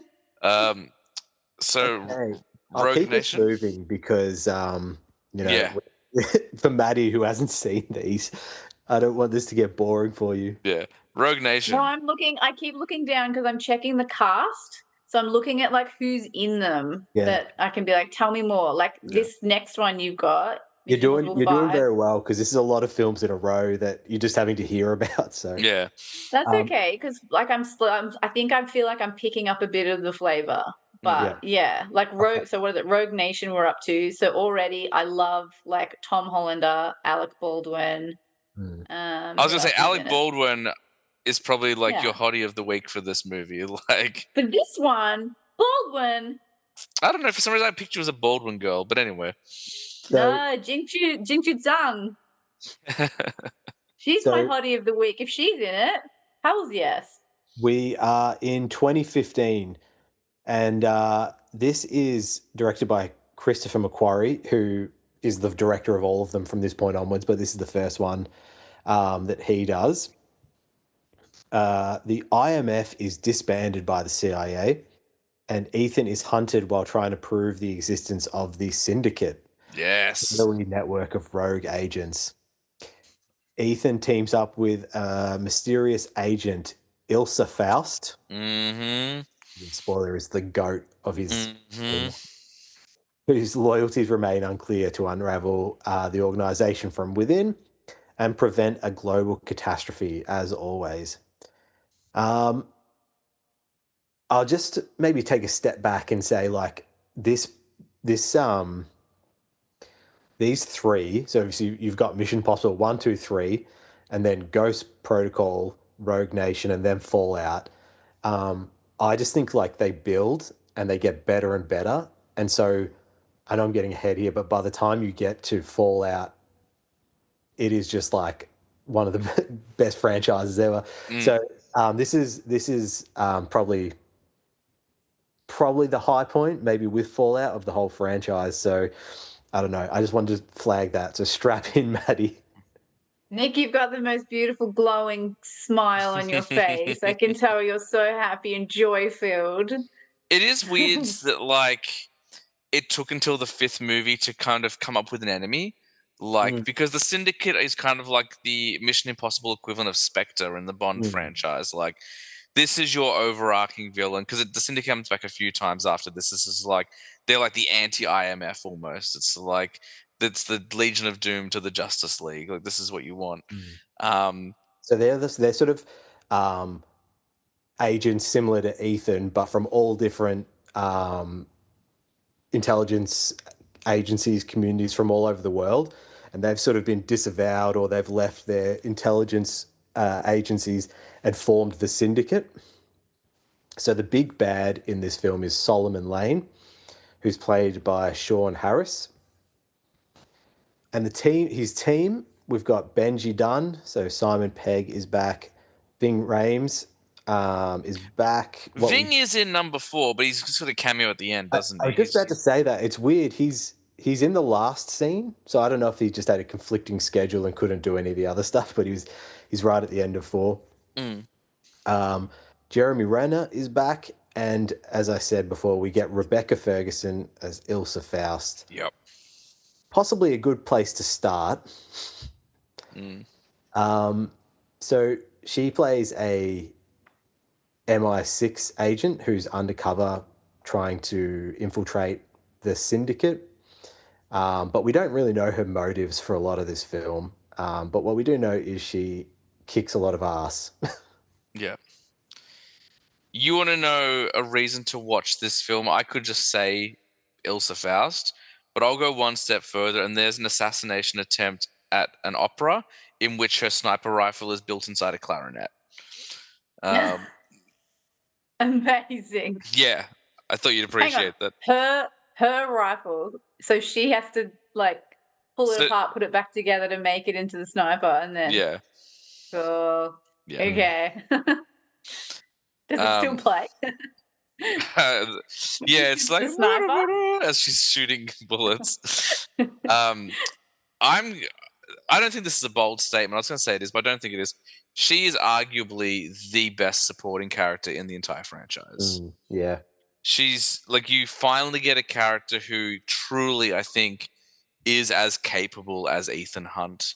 Has the same kind of training, but is more conflicted, which I think makes her more interesting because she's a more complicated character because you don't quite know where her loyalties lie because, and this gets explored in the 6th movie as well, she's not quite square with her own government. There's a lot of moving parts and she'll make questionable decisions and you won't quite know what side she's on. But all in all, I think it paints a much more interesting character. She is hands down, I think, the best side character in the franchise. Where do you stand on the underwater stunt here, James? Because I'm also the big toilet as being one of the best best stunts in the whole franchise. So they need to extract some. I watched too many of these in a row, and I forget what the MacGuffin is. What are they extracting out of the underwater tank? Oh, that's a really good question. Is it I know they need to get, because this is the one I forget the most, even though I've watched it probably the most recently, aside from 6. They need to get inside this lockbox that can only be opened by the Prime Minister. Is it the lockbox itself they're trying to get? Or is it a code they're trying to get? It's like a code or something like that. So basically, they need to get I'll just call it a computer chip type thing, but it's in this. Oh, it's like the thumb drive. Is that what it is? Yeah. Yeah. And it's in this sort of big cylindrical tank that's filled with water to keep everything cool. And basically, the only way in there is he has to dive in through this tunnel. And so he has to hold his breath for 3 or 4 minutes, swim around this circular thing with these arms that go around. So he keeps getting knocked. It's kind of being, I do compare it to a toilet because when you look at it from above, it does look like a toilet. But once he's in there, it's like being inside a washing machine, basically. Oh my God. It's really cool. And he actually doesn't make it. He actually dies and he has to get rescued by Ilsa, and she sort of revives him and brings him back to life. So, and that's a really good point of Simon Pegg comedy as well, because they're talking about the plan. And he's like, yeah, you just have to hold your breath for 3 minutes. And he's like, what, 3 minutes? He's like, yeah, you're Ethan Hunt. You can do that. You can do it for 5. And he's like, 5? Yeah. It's quite good. So were you asking how I feel about that stunt as a whole? Yeah. Tom Cruise tends to do stunts that are based around my 2 greatest fears, which is being too far up in the air and too far below the water. And this film does both of them because he also clings to the outside of a plane. I think the best it's definitely it's definitely an impressive stunt, and I would never even attempt to do it. Is it the best one? I'm trying to think of it. I'm trying to say if it's most dangerous because there's other things that are pretty dangerous as well. I think the stunts in 7 and 8 probably take the cake for me. I think driving the bike off the edge of the mountain is maybe the coolest looking one. And then, of course, you've got traversing between two biplanes and lighting your own parachute on fire in the final one. So I think there's a couple of stunts I like better. But it's definitely impressive and terrifying for sure. Now, we covered why to watch this film, but Maddie, how are you feeling about a female operative who can hold her own against Ethan and basically kicks as much ass as we've seen kicked in this franchise? You feeling good about that? Yeah, I like the idea. I really like I don't think I've seen many Bond films, but the one that I have seen like back in, I don't know, when I was in my early teens and stuff, was the one with Michelle Yeoh. And so I always think of that motorbike scene where they're handcuffed together, but Michelle Yeoh's really like it, like she holds her own, but there's like this nice equilibrium between the two. There's this nice, I guess, understanding, and there's this grace between the interactions between the two. And yeah, I like seeing, not that they've each got like pitfalls that they then make up for with each other. I like when it's this working perfect cog of a machine. I do like seeing duos like that. So that's cool. I definitely think she's the final missing puzzle piece of the team. Like, you need someone else who's maybe both rational and as crazy as Ethan. Like, because most of his team are men in chairs. Like, Benji is a computer, like, is like kind of a tech guy. Ving Rhames is also kind of a tech guy. But you need someone who can do more kind of combat stuff, and she really holds her own. Is this also the one where the opening sequence, there's the plane, but then he goes to the record store, and it turns out. So the big twist in the opening of this film is, because every film opens with him playing a message from the IMF being like, your mission, should you choose to accept it.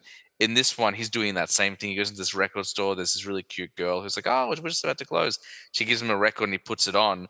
And immediately you hear that same message, but it's not the IMF, it's the syndicate, and they found out where he is. And they're basically playing like this threatening message, like, your mission is to try and stop us, basically.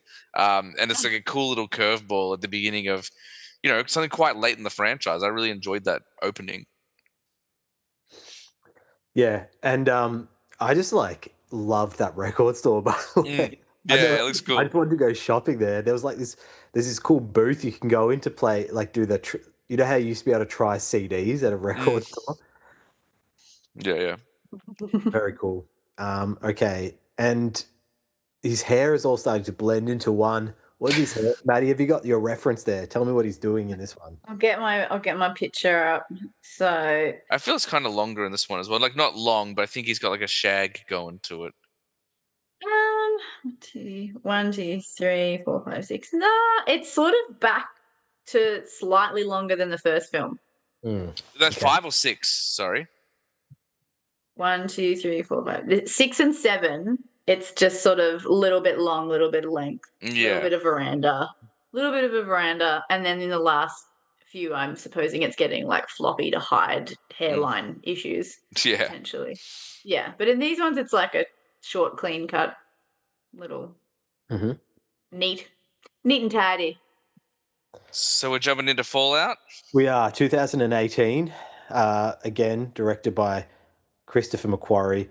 Now, to me, this is the one of my favorite films of all time, but it is obviously when it goes without saying, when I say something like that, I think it's the best film in the franchise, and it's the peak of this little 3-movie arc. It kind of builds towards this. So in the previous film, they capture Solomon Lane. In a really cool way as well. Like, they build up that glass case around him and fill it with smoke. Like, that's awesome. It's so cool. Is that what you would say is being hoisted by your own petard? Considering he kind of has Ethan in the glass box at the start. It's literally like it bookends the film. Like, the film opens and closes with someone being trapped in a glass case full of smoke. Yeah, it's very cool. So this one starts with Solomon Lane. He's the sort of one of the main villains in this film as well. And the syndicate has broken off into some, like, another group called the Apostles. So it's like an offshoot of like the remaining people who were in the syndicate. And the synopsis I wrote was that Ethan and his team are on a failed mission to collect some stolen plutonium, which goes wrong, and it falls into the hands of the apostles. So as the clock ticks on nuclear disaster, Ethan has to work with CIA assassin August Walker. Did you know his name was August? I'd forgotten his name was. I when it popped up in the movie this morning. I was like, oh yeah, his name's August, and then they just kept calling him Walker for the rest of the film. So Yeah. I'd forgotten since then. So August Walker is played by Henry Cavill, and I would say that the film starts and ends with Henry Cavill in terms of like why you would want to watch this film. Yeah. I was going to say, is this why I'm watching this film? Because you're probably correct. I sent you that clip last night. The reload. I've seen that clip a lot. Yeah. It's a really it was such a selling point in the trailer, to the point where they parodied it in Deadpool and Wolverine. When Henry Cavill shows up for his cameo, he does that same pump thing. Yeah. They make fun of him on Graham Norton for it too. It's great. Yeah. This film is phenomenal. To me, it is actually what's perfect about this franchise. It's really, really funny. It's really, really glossy and pretty to look at as well. The locations that they're going to, the way everything's shot, and that final sequence. Oh my God. The action set pieces are phenomenal. So the different locations we get in this film is Paris. They abseil. They parachute down into a club in Paris. Like a base jump, is that what it is? Where they go at the back of a plane, and they have to. It's, if you remember the 2014 Godzilla movie, Maddie, where all the soldiers jump out to find Godzilla, and they got the red glowing lights. It's with one of those jumps, except Henry Cavill and Tom Cruise actually did it. It's like a soundless base jump. Yeah, yes, free fall. And there's that moment where it does go soundless, and I'd forgotten that happens in the movie. I'm like, what happened to my TV? I was like, oh no, it's deliberate and it's magnificent. It's really cool. Yeah, they sort of jump into a storm, and Henry Cavill gets struck by lightning and his oxygen disconnects. So Ethan has to sort of float. He'll be fine. He'll be fine. It'll be fine. He has to float over to him and kind of reconnect his oxygen while they're in midair, and he kind of then he pulls Henry Cavill's parachute, so he has this nice soft landing. But Ethan barely gets to his in time, so he kind of barely survives the landing on top of this building. And then Henry Cavill kind of wakes up and just floats down, and he's just like, oh, I think you lost your oxygen there, mate. Yeah. It's really funny. Because Henry Cavill is basically babysitting Ethan Hunt in this one. At this point, because there's this moment at the start of the film where Ethan Hunt and Alec Baldwin are talking, and Alec Baldwin's like, I quit the CIA to work with you and stuff like this. So, don't make me regret it. And they're about to go off on the mission, and then Angela Bassett, who's going to play a big role in the future film, basically stops it all, and she's like, no, you're working for me now. And she sends Henry Cavill basically to watch over Ethan and make sure he doesn't kind of put a toe out of line and stuff like that, and kind of sets him up as this antagonist within the team of heroes. Plus, it costing them too much insurance money. Yeah. Henry Cavill, by the way, keeps going off the books, has a mustache that destroyed a franchise in this film. Yeah. If you want to know why Justice League failed, it's because they wouldn't let him shave his mustache for this film. So basically, Henry Cavill and Tom Cruise, they team up. They go into this club. They're supposed to intercept this guy called John Lark, who's there to. Is he the one who's selling the plutonium? There's way too many intricate plots that. Yeah, he's there to meet the White Widow. Yeah, so which is a great code name. So they go to meet this arms dealer called the White Widow, who is played by Vanessa Kirby. Who's about to be the Invisible Girl. And I love Vanessa Kirby. It turns out is the daughter of Max from the first Mission Impossible, the arms dealer that he meets up with in the first one, which is a really cool throwback. Did I miss? I missed that rewatching this. I completely missed that bit. Yeah, when they fight, they have the bathroom fight, and then they Ilsa turns back up again, and they then go through into that kind of like bar, kind of speakeasy bar type thing. Yeah. And she's giving a speech about Max, Yep. like a Okay. testimonial. That's cool. And so basically, they because they killed John Lark in that bathroom fight. Tom Cruise pretends to be him. They go through, and the deal is like they can get the plutonium back if they free Solomon Lane. That the people who have the plutonium want Solomon Lane freed because he's obviously a prisoner at the moment. So then we get an awesome like kind of prisoner heist where they think they're going to do it one way, but Tom Cruise has found like a alternative to like keep everyone safe rather than have to kill all the innocent police officers. Well, one thing actually, sorry, just to go back to 5 for a second, because Solomon Lane, obviously, people love him as a villain. One thing we didn't talk about is that at the end of the film, in the third act, he hijacks Benji, and there's this whole like plot where Benji might not make it out, like he's going to blow him up, basically. So there's a reason why. So then there's a moment, like so that's why kind of Tom Cruise is very much like, no, we got to keep everyone safe because. And he's, I think, accused of this by Alec Baldwin earlier in the film, is like, you're not willing to just make the tough call and pull the trigger. You need to make sure everyone in your team is safe as well. And that's why I left the CIA, because you value all human lives and stuff like that. It's a pretty cool speech. But yeah, sorry, I just wanted to add that in.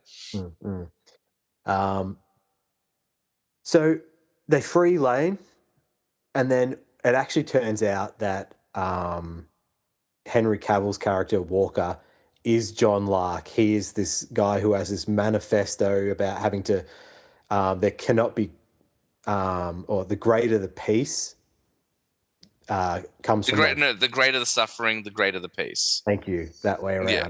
So he's got this manifesto that basically they need a new world order. He wants to use these nuclear bombs to like eradicate a whole bunch of the population to kind of create a bit of a new world order. And so Henry Cavill escapes with Lane. Unfortunately, this is where we lose Alec Baldwin. He sacrifices himself to save Ethan. And then the final act of this film takes place in just the most beautiful... It's like Kashmir in India, so this mountainous region of India. And basically, there's 2 nuclear bombs that are rigged to go off. So his team are trying to disable these 2 nuclear bombs. And to do that, Ethan needs to get the the remote detonator from Henry Cavill. So Henry Cavill he's like basically escaping the bomb blast in a helicopter, and Ethan has to like jump onto this hanging basket thing from a second helicopter, right? So he's hanging onto this little like payload that it's going to drop off somewhere. So he has to like climb up, take over this second helicopter, somehow bring Henry Cavill down in the first helicopter, and then they have this... So there's basically a helicopter fight. I was going to say, is there any new weapons popping up? How we really liked the flamethrowers from Ballerina. Is there some cool new fucking weapons that we're using now? The 2 weapons you need to worry about are Henry Cavill's arms. That's all you need to worry about. There's one thing apparently helicopters as a weapon. There's one thing that does happen, one reveal before the helicopter chase, and when they arrive at the mountains in Kashmir, there's this kind of base camp set up of this kind of medical team, and it turns out that and it seems by design by John Lark to do it here, to like set off the bombs here. It's right where Ethan's wife has been working for like the last 6 months. So like this medical team has been working on helping the people of Kashmir, and Julia from the early films is there. Like, so she's actually there at the site of the bombs with her new husband, played by Wes Bentley. Hang on, I thought she died. I'm so confused. Didn't you say Jeremy Renner let the wife die? We're missing some of the finer details. So what it's about was Ethan kind of like staged her death and disappeared her to keep her safe. Okay. They're no longer together. Yeah. But the last shot of the Ghost Protocol. The 4th one, he's kind of like watching her, a little creepy from a distance. Just checking in. Okay, cool. So yeah, got it. Yeah. So she's there. So, and it feels like that was very much like, we're gonna make Ethan fail in front of his ex-wife, like, and resulting in all of their deaths and stuff like that. And then you got this insane helicopter chase where they're flying helicopters in ways that physics shouldn't apply somehow, like the way they're making these things move. So this is epic cliff top fight between him and Cavill, and like all the while there's just like it cuts back and forth. We've got a ticking time bomb that ticks down, so it's like adding to the tension. Yeah, phenomenal movie. I don't want to like give you the exact spoiler on how it ends because like if you were to like only watch one more, I'd suggest this one, but I hope you'll kind of watch them all at some point. But I'm very much a little like boring person in that if there's 6, I'm watching 1, 2, 3, 4. Even if I'm like, I've heard the others this is the better one, I'll still work my way through. I like my numerical. Yeah, I'll probably still work my way through. Yeah, for me, how long it takes me to do that, whatever. But 6 is definitely where the runtime starts to jump up. We're now at 2.5 hours. The previous ones kind of cap out around 2:10. For me, my favorites are 1, 3, and 6. I think that 4 and 5 are serviceable, but not essential viewing. Although you do probably want to watch 5, so you can get the Syndicate, so you can get Ilsa, so you can get Lane. It's kind of is instrumental for that. 5 and 6 could be part 1 and part 2 of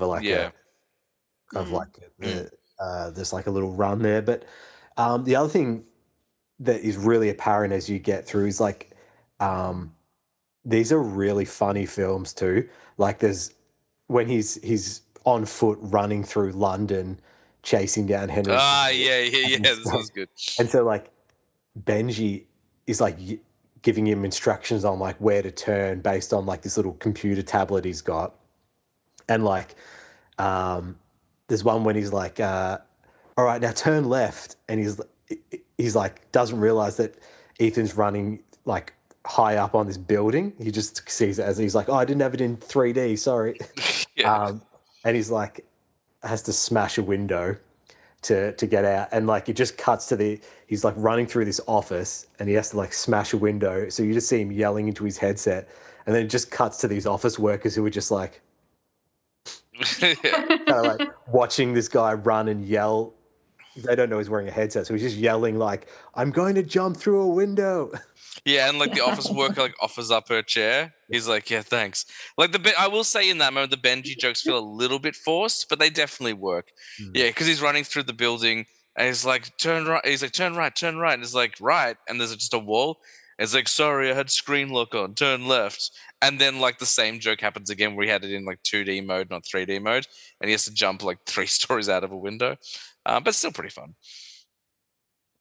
But I suppose the only other note plot-wise in this film is right at the end, there's a little romantic handover where Julia kind of like passes Ethan to Ilsa. So they're kind of there's a bit of like tension between them throughout these two films. So at the end of this one, they're kind of an item. La la. Okay. Which brings us to all right, Dead Reckoning Part 1. Which was just Dead Reckoning now. Because Dead Reckoning Part 2 became Final Reckoning. Okay. Okay. I'm going to start speeding these up because we've still got 2 to go. All right. Dead Reckoning Part 1, 2023. Still Macquarie directing. Ethan races to stop a rogue AI known as the Entity from falling into the wrong hands. As nations fight to control the powerful technology, Ethan's loyalty to his mission is tested against the cost of protecting his loved ones. Facing ghosts from the past, there's a lot of callbacks to the first movies in the last 2, by the way. Ethan sets out on his most personal and global mission yet, including a tense train top climax and a cliffside motorcycle jump. So the team, again, it's kind of consistent these last few movies. We've got Simon Pegg playing Benji, Ving Rhames playing Luther, Rebecca Ferguson playing Ilsa, and this one introduces Hayley Atwell, who plays Grace. Who I would say I think is maybe the second best side character. I really like her performance in both of these films. I know it's weird to be like, what about Benji, who's been in like 5 of these films, or Ving, who's been all of them? But I feel like they really gave the women more to do. And knowing that Hayley Atwell trained to be a pickpocket, so all the pickpocketing she does in the films is legit, is just like an added extra like element for me. So we've also got Pom Klementieff. Our enemies in this one is an AI, a bot. Yeah. We also have Gabriel, who have we seen him previously, James, in the franchise? No, I was looking for him because his reference as being, I think it's him who has the conversation with Ethan about like you have to make a choice like after you took someone's life, and I thought like the idea was that he was in 1, but he's definitely not in 1. Yeah. And Pom Klementieff plays Paris. She's great in this in both these films, actually. So I would argue that after Fallout, which is like you're like physically tired after watching Fallout. It's just so tense and there's so much action. This is where I would probably argue the franchise needed a reset and just bring it back to something a bit more grounded. I think I got like stunt fatigue at this point. It's still really great. And I think James likes it a lot more than I do. I think it's just okay. But yeah, I just think it's like it tries to build on Fallout, and it's like how do you build on something that's like that big and that good? And unfortunately, like when you're at the top, the only way is down. So I do agree with you because after I finished Fallout, before I think I sent you guys a text message, I'm like, I've finished this one. I'm not watching anymore. I have had a really great time watching these films, but I am tired of Mission Impossible. I was like, I need like a comedy or something like a little bit slower paced, like because they're full on. They're theme park rides. They're roller coasters. They're like adrenaline fueled stories, and I'm just like, I just need like a different change of pace. Like, but I do quite like this one. This one's very long. I remember watching this in my bedroom when it came out on Blu-ray, and I texted Nick while I was watching the Ilsa sequence. There's a sequence where she's like in a desert with a sniper rifle, and I said to him, I go, I've never noticed this before, but if this flick does not get nominated for Best Sound Design, that would be insane. And then it did. Like, people were like, yes, the sound design in this is incredible. We've got the return of Kittredge from the first movie. Much older, obviously. It's been like 30 years. Who else do we have in this one that I'm trying to think of? I don't know. The cast really swells. I know I mentioned the team members and a few villains, but there is, and I think the other thing, sorry, go on. The other thing that where the last two fall down a little bit, I think, is like there's way too many characters. So much time in these movies are dedicated to the stunts. Is like these characters come in and there's absolutely you don't get any context as to who they are. They've got to like sell their character based on like 1 or 2 lines of expository dialogue. So yeah. I know I'm going to have lots of trouble keeping up. Okay. Yeah, I know we get the White Widow and we get Angela Bassett in 8. Are they back in 7 as well? Great question. No, I'm going through the cast and I don't see Angela Bassett in the cast. Because Angela Bassett in the 8th movie is the president, so she's moved up in the world over the course of a couple of films. I know the White Widow's. I don't see her in this one. Yeah, White Widow's in it. Yeah. She is in it. Yeah, she's in this one. Yeah, I think because she's on the train at the end. Yeah, that's right. She is too. Yeah, I haven't watched this one in a while. This is probably the one is the least recent for me because the last time I watched it was about 2 years ago. But I remember the airport sequence where he first bumps into Grace, and I remember him trying to escape from. I guess is it the IMF he's trying to escape from, and he has to like gas the whole building and stuff like that? Is that? I'm not even going to pretend I remember all of the plot of this one. All I remember is because he was wearing a Kittredge mask. Like, he pretended to be Kittredge to get out. I've pronounced Another that name mask. 3 different times. There's also a plot we didn't talk about from, I want to say, the 4th movie, where Benji is like dying to wear a mask. He's like, everyone wears masks. Why can't I wear a mask? And like every time, like he gets a mustache or a hat, but he never quite gets to wear a mask. Yes. That's quite a fun joke. Yeah, I would say these two, they kind of go in hand in hand. They're part 1 and part 2. Most convoluted. I would say that these two films have the weakest villain. Gabriel, the bot and Gabriel. I don't think either. I think that's one thing that kind of is tough with these films is you start with a big name. You get John Voight, and then Douglas Scott at the time was probably kind of popular. Then you get Philip Seymour Hoffman, and then it's kind of a steady decline. Like Michael Nyqvist was known in certain areas, but I wouldn't say was a household name. Solomon, the guy who plays Solomon Lane, like if you watch Irish movies, you know who he is, but like he's not a big name either. It's almost like we're really building up the heroes, but not really using anyone with much gravitas for the villains. Or like, it's not like you had Christoph Waltz, for example, who kind of, is going to be pigeonholed in that, but you didn't kind of like get someone who could match Ethan's level as a villain. Like, that's where I think the franchise does decline. Is like, I think Philip Seymour Hoffman, we can agree, is the best villain. He's probably the last really good villain. Like Lane is quite good, but I would say more interesting is Cavill than Lane, especially in that 6th movie. Like Cavill really takes that front and center row. But yeah, it's quite inconsistent. So yeah, I think the villain is kind of uninspiring in these movies. The AI thing I don't quite like. Although it was interesting watching the first one and seeing they were talking about AI in that very first movie. Yeah. No, I don't find movies that have AI to be particularly engaging. I don't know, as a motivation. It's always the same. So it's like, we created it, it went rogue, and now it wants to destroy the earth.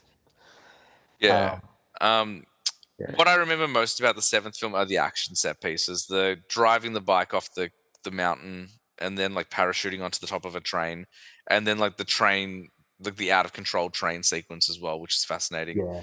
I can't. You haven't spoken much about the clothing. Not that clothing's going to be a massive set piece, but is there any cool clothing going on? Any cool like tactical vests in this one, or any cool the sunglasses were a major feature in the first 2. I'm supposing sunglasses keep being a thing, or is there? Well, in 5, they wear contact lenses that have facial recognition software. And a printer. Cool. Yeah. What?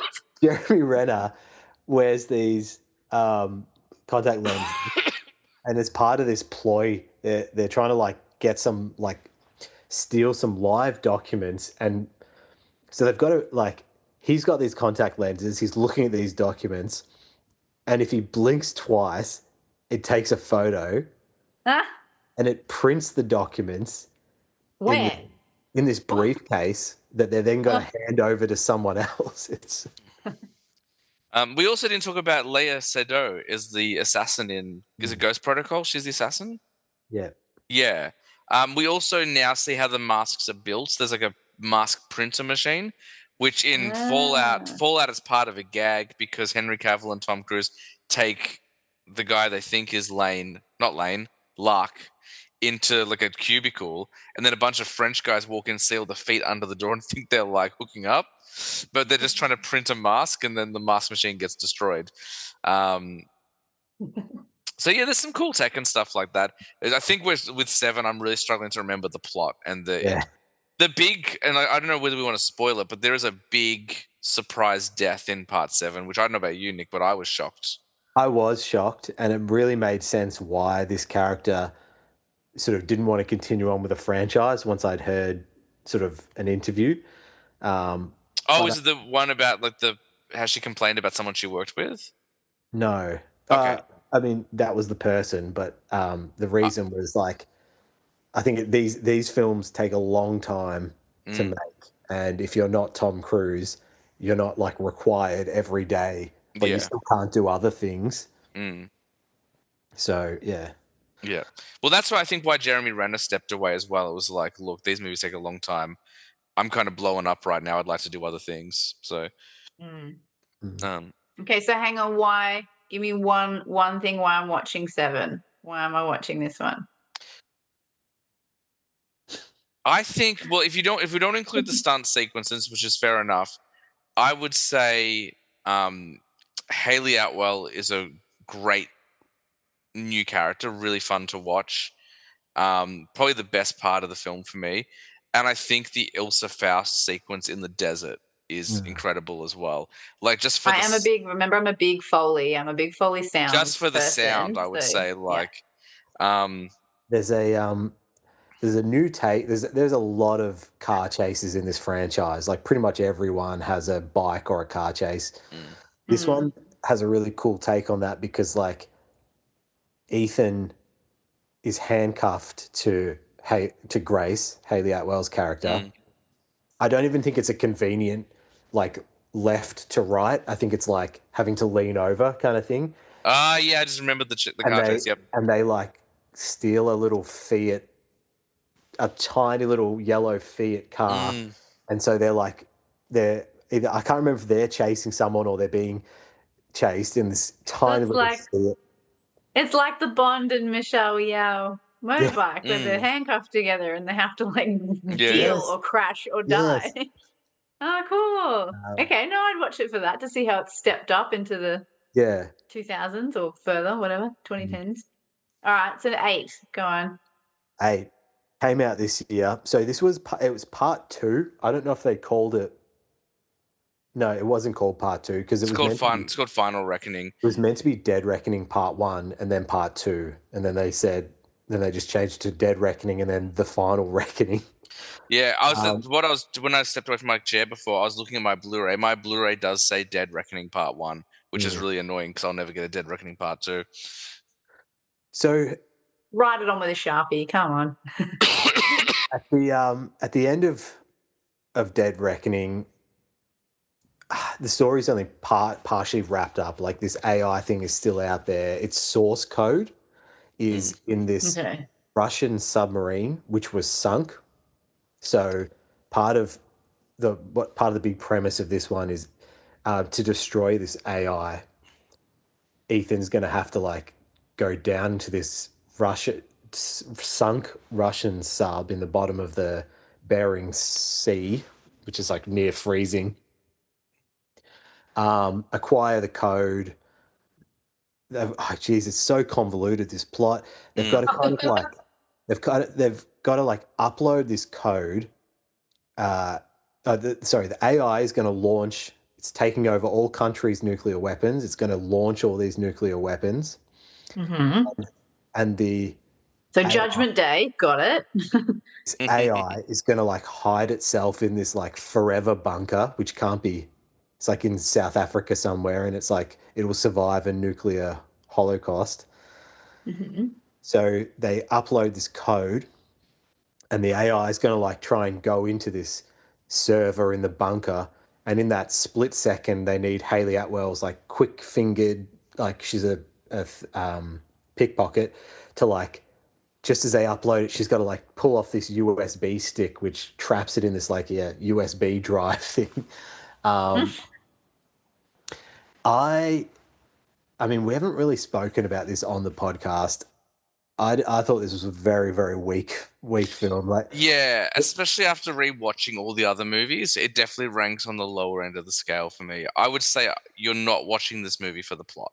Yeah, the first, it takes no momentum out of the previous film plot-wise. Takes about 45 minutes to like get going again, and there is, I don't know why they're doing this. There's so many callbacks to earlier in the franchise. And so, for example, like Kittredge is in it from the first one. And, the character William Donlow, he was the guy who worked in that little CIA enclosed room, and they kind of like gave him like food poisoning. So we went out. So remember how Ethan dropped down through the ceiling at the start? The guy who was monitoring that room, he's back in this one. Yeah. Which I did enjoy that. The problem is it takes about 45 minutes to set up. I think the first half an hour is the pre-credits sting, and it's mostly flashbacks. Honestly, you could cut the first half an hour of this flick. Yeah. I would say. It felt like it was very much like, here's a highlight reel for those of you who haven't done the research, basically. Yeah, it was. It was like a previously on, and I don't know. At 8 films in, I guess you've got to give people an idea of where we're at, because not everyone's seen for the previous 7. But yeah, like there is so many characters. Like we introduce, I mean, Angela Bassett is back as the president, but we have, who plays Ron Swanson? Why can I never remember his name? Nick Offerman. Yeah, he Nick plays. Offerman's in here. He's like the head of the military or whatever. Yeah, like the guy from Mindhunter. I can't remember his name. He's in here. Like, yeah, there's just so many characters, and there is no time given to like develop them. I would also say that Ethan Hunt, for the first time, maybe in the entire franchise, is the least interesting character in the film. Like, he's often kind of overshadowed or sharing the spotlight with great strong characters like Ilsa, like Brandt, Jeremy Renner, stuff like that. But I feel like in this one, every time we cut back to Ethan Hunt, I was like, can we go back to characters who are doing something? Like that whole, like, this underwater sequence in the submarine is very cool, but it's just Ethan Hunt in the dark in the water. I'm like, can we go back to like, so basically what happens is that he goes down to the submarine to try and get this code or whatever, and meanwhile his team are trying to manually pinpoint where he is so they can extract him, and they're like in the Arctic, like in like an igloo or like a hut near an igloo, and like the guy from the first movie who watched like the CIA room is now married to like an Inuit wife, and she's really funny, and like then they get like kind of under attack by syndicate people, whatever, and that's way more interesting than him rolling around amongst torpedoes. I was just like, go back to like where the fun people are and stuff like that. Pom is back, and now she's switched sides. She's a good character, and I really like her. In this flick, she gets a lot more to do. But I would say, if you're watching this for a reason, your reason is the stunts. That final sequence, I think, is maybe the best stunt sequence I've seen in any film. I think it's spectacular. Like, it's so good they put it on the poster. Like, it's literally like him jumping from one plane to another. He didn't have a parachute when he jumped from plane to plane. It was too dangerous to have a parachute, so it was just a wire. And then he pulls his chute, and his parachute is on fire as he descends. And he did that, was it 100 times? Yeah, something like that. Oh my God, insane. But it's very long. And it is quite slow in places, like especially when it's Ethan doing his own thing. Yeah. And I think that and I'm conscious we're running pretty long, so I could probably try and wrap up the like this whole franchise in a bow. But I do think that this is the problem with why, like I was saying, they probably should have done a bit of a reset after Fallout. Is like they kept trying to get bigger and like bigger stunts, bigger stakes, which leaves zero time to develop the characters. And like,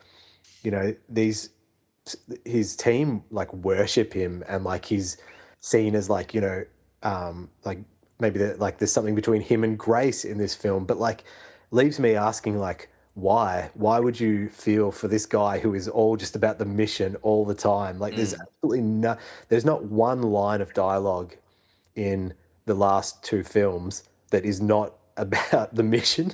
There's no character there. So yeah, they need like a Bechdel test for him and missions. Like, can he have a conversation that's not about the mission? It's not about the mission. Because I think once Julia is removed from you're right. Like, once she's removed, there's no real kind of emotional grounding, and that's why I think 3 is one of the best, because he does feel emotionally connected to the mission beyond just like it's the mission. Whereas he does kind of form a connection with Ilsa in those films, but it's not quite the same. Like, you don't get like him being the guy who's hosting the party, and like we met, and we fell in love over this and sort of stuff. Like, it feels a little bit more clinical than romantic.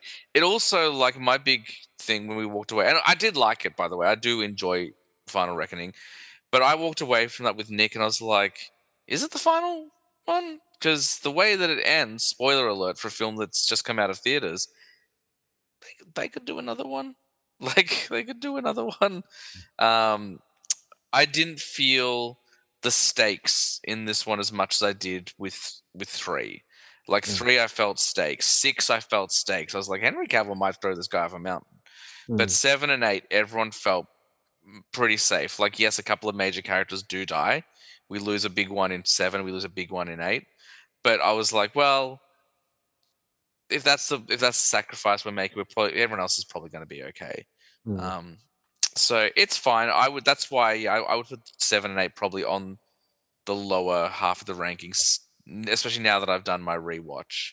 I think 7 would be a little bit lower than I initially thought.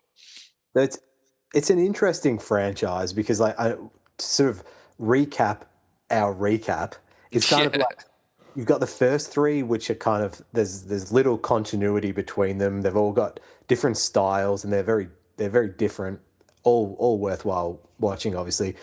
And then I feel like it goes 4, 5, and 6 are like a clump, and they're like a lot shinier, a lot glossier, a lot more accessible and funnier.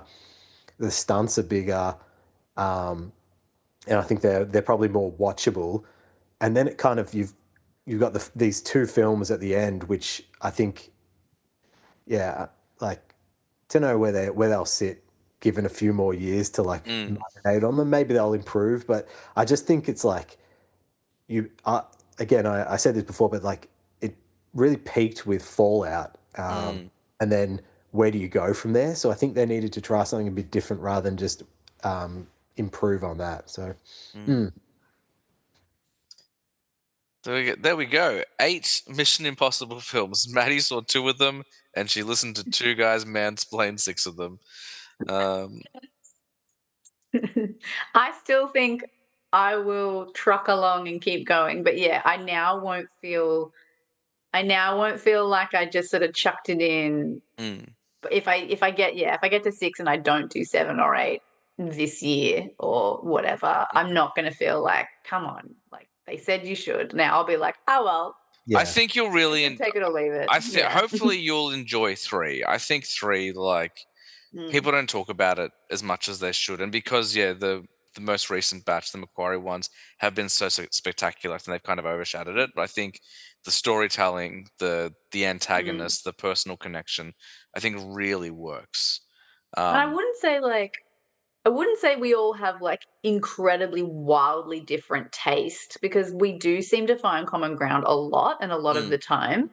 But I feel like, being the lady of the podcast, I'm kind of interested to see if I completely miss things that stood out to you, or if I connect with other things differently, or like that's still going to be interesting to me after hearing your take. Like, it's kind of making me go, like, not be more open-minded, because I'm still pretty open-minded, but sometimes when I watch action films, I already sit there as an audience member being like, I'm just going to be a bit silly, because I am just a bit silly, and especially with action films. But now I'm sort of more like, well, I'll still be silly, but I really wonder how it's going to like. They are silly, Maddie. They're called the Impossible Missions Force, remember?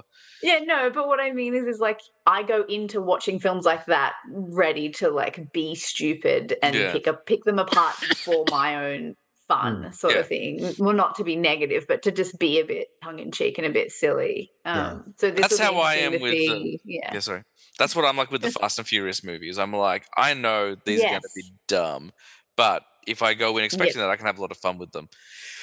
So I reckon it'll be fun if I keep watching them. Yeah, you'll get little messages from me, and it'll just be fun to see if you're like, yes, that's what I thought, or like, I didn't get that. And like, that makes me feel like, even though I haven't seen them, I've still got value to contribute when I do eventually get around to watching them. I can't wait till you sort of get to to those sort of like middle few in there, and just see if you respond a bit more. Because I think like the first 2, I'd say the ones that you've watched, like, I wouldn't say they're overly funny. Maybe the second one is because it's like ridiculous, but it's not.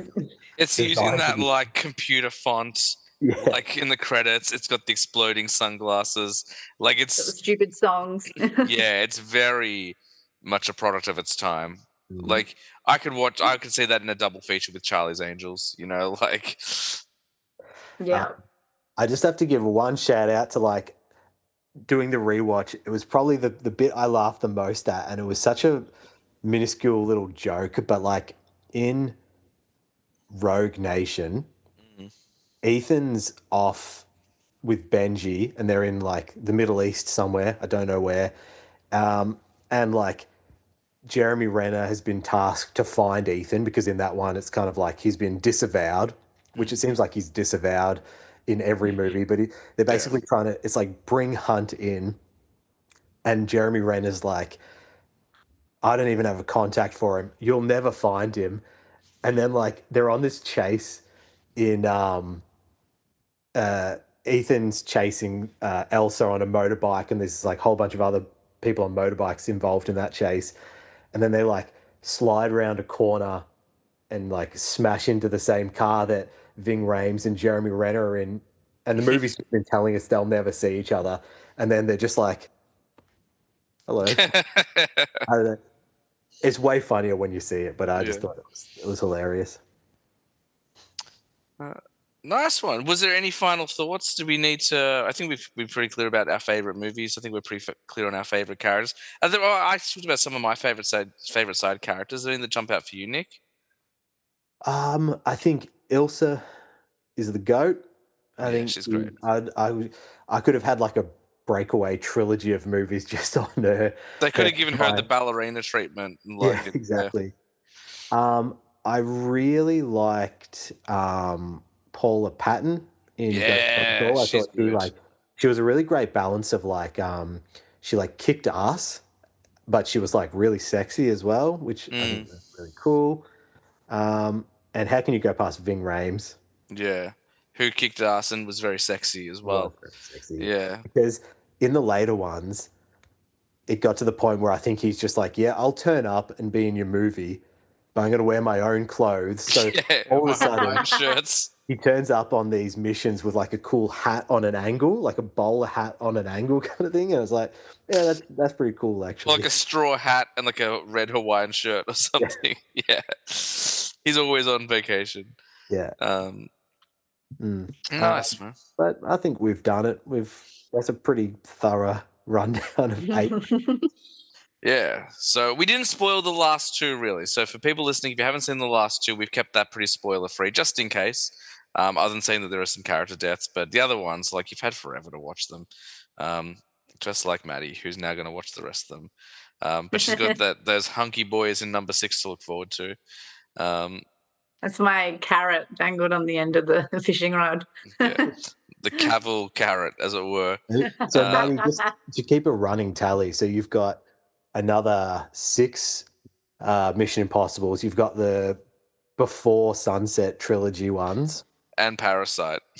And Parasite. Yeah, wow. I'll get on the treadmill and I'll start my rage walks and my rage movies, and I'll slowly get through them all again. And I imagine at some point you're going to have to go and see 28 Years Later, which has just come out. Did you end up going in cinema? I'm going Friday. I got my tickets for Friday night. So okay, cool. Well, let me know if it's. I put the invite out and no one responded. Nick was like, I won't get a chance this week. And Maddie left me on scene. Was like, well, I'm going to go. No, but tell me if it's like, you know how you sometimes go and see a film and you're like, this is one to go see in the cinema, and then there's other ones you're like, you can watch on your big projector, you can watch it cozied up with your iPad in your bedroom. Like, tell me if you're like, nah, cinema, and then because I dig the franchise a lot. It's been divisive. A lot of people have been mixed on the ending apparently, but it's also part of a new trilogy, so it's setting up a lot of stuff as well. But I'm keen. I'm checking it out. Yeah, by the time this comes out, I will have seen it. So looking forward to it. I'm going to see The Phoenician Scheme. Oh, that was Anderson. Which I'm excited about. And then I finally found, not that we've done this yet, but obviously we watched The Pest, which was like a childhood throwback for Maddie.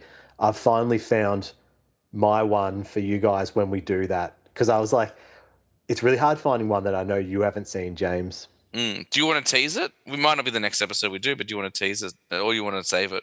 Yeah, I'll give it a teaser.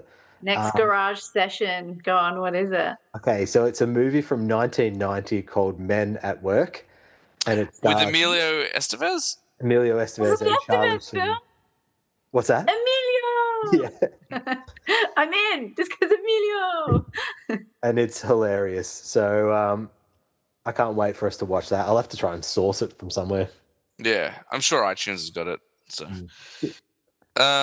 well, thanks everyone for listening. Hopefully you dug our very long conversation about Mission Impossible. It's very late and we're all going to be feeling horrible in the morning, but that's okay. We do the hard work for you. That's going to do it for us here at Film Snob HQ. We're every night's movie night. We'll catch you next week.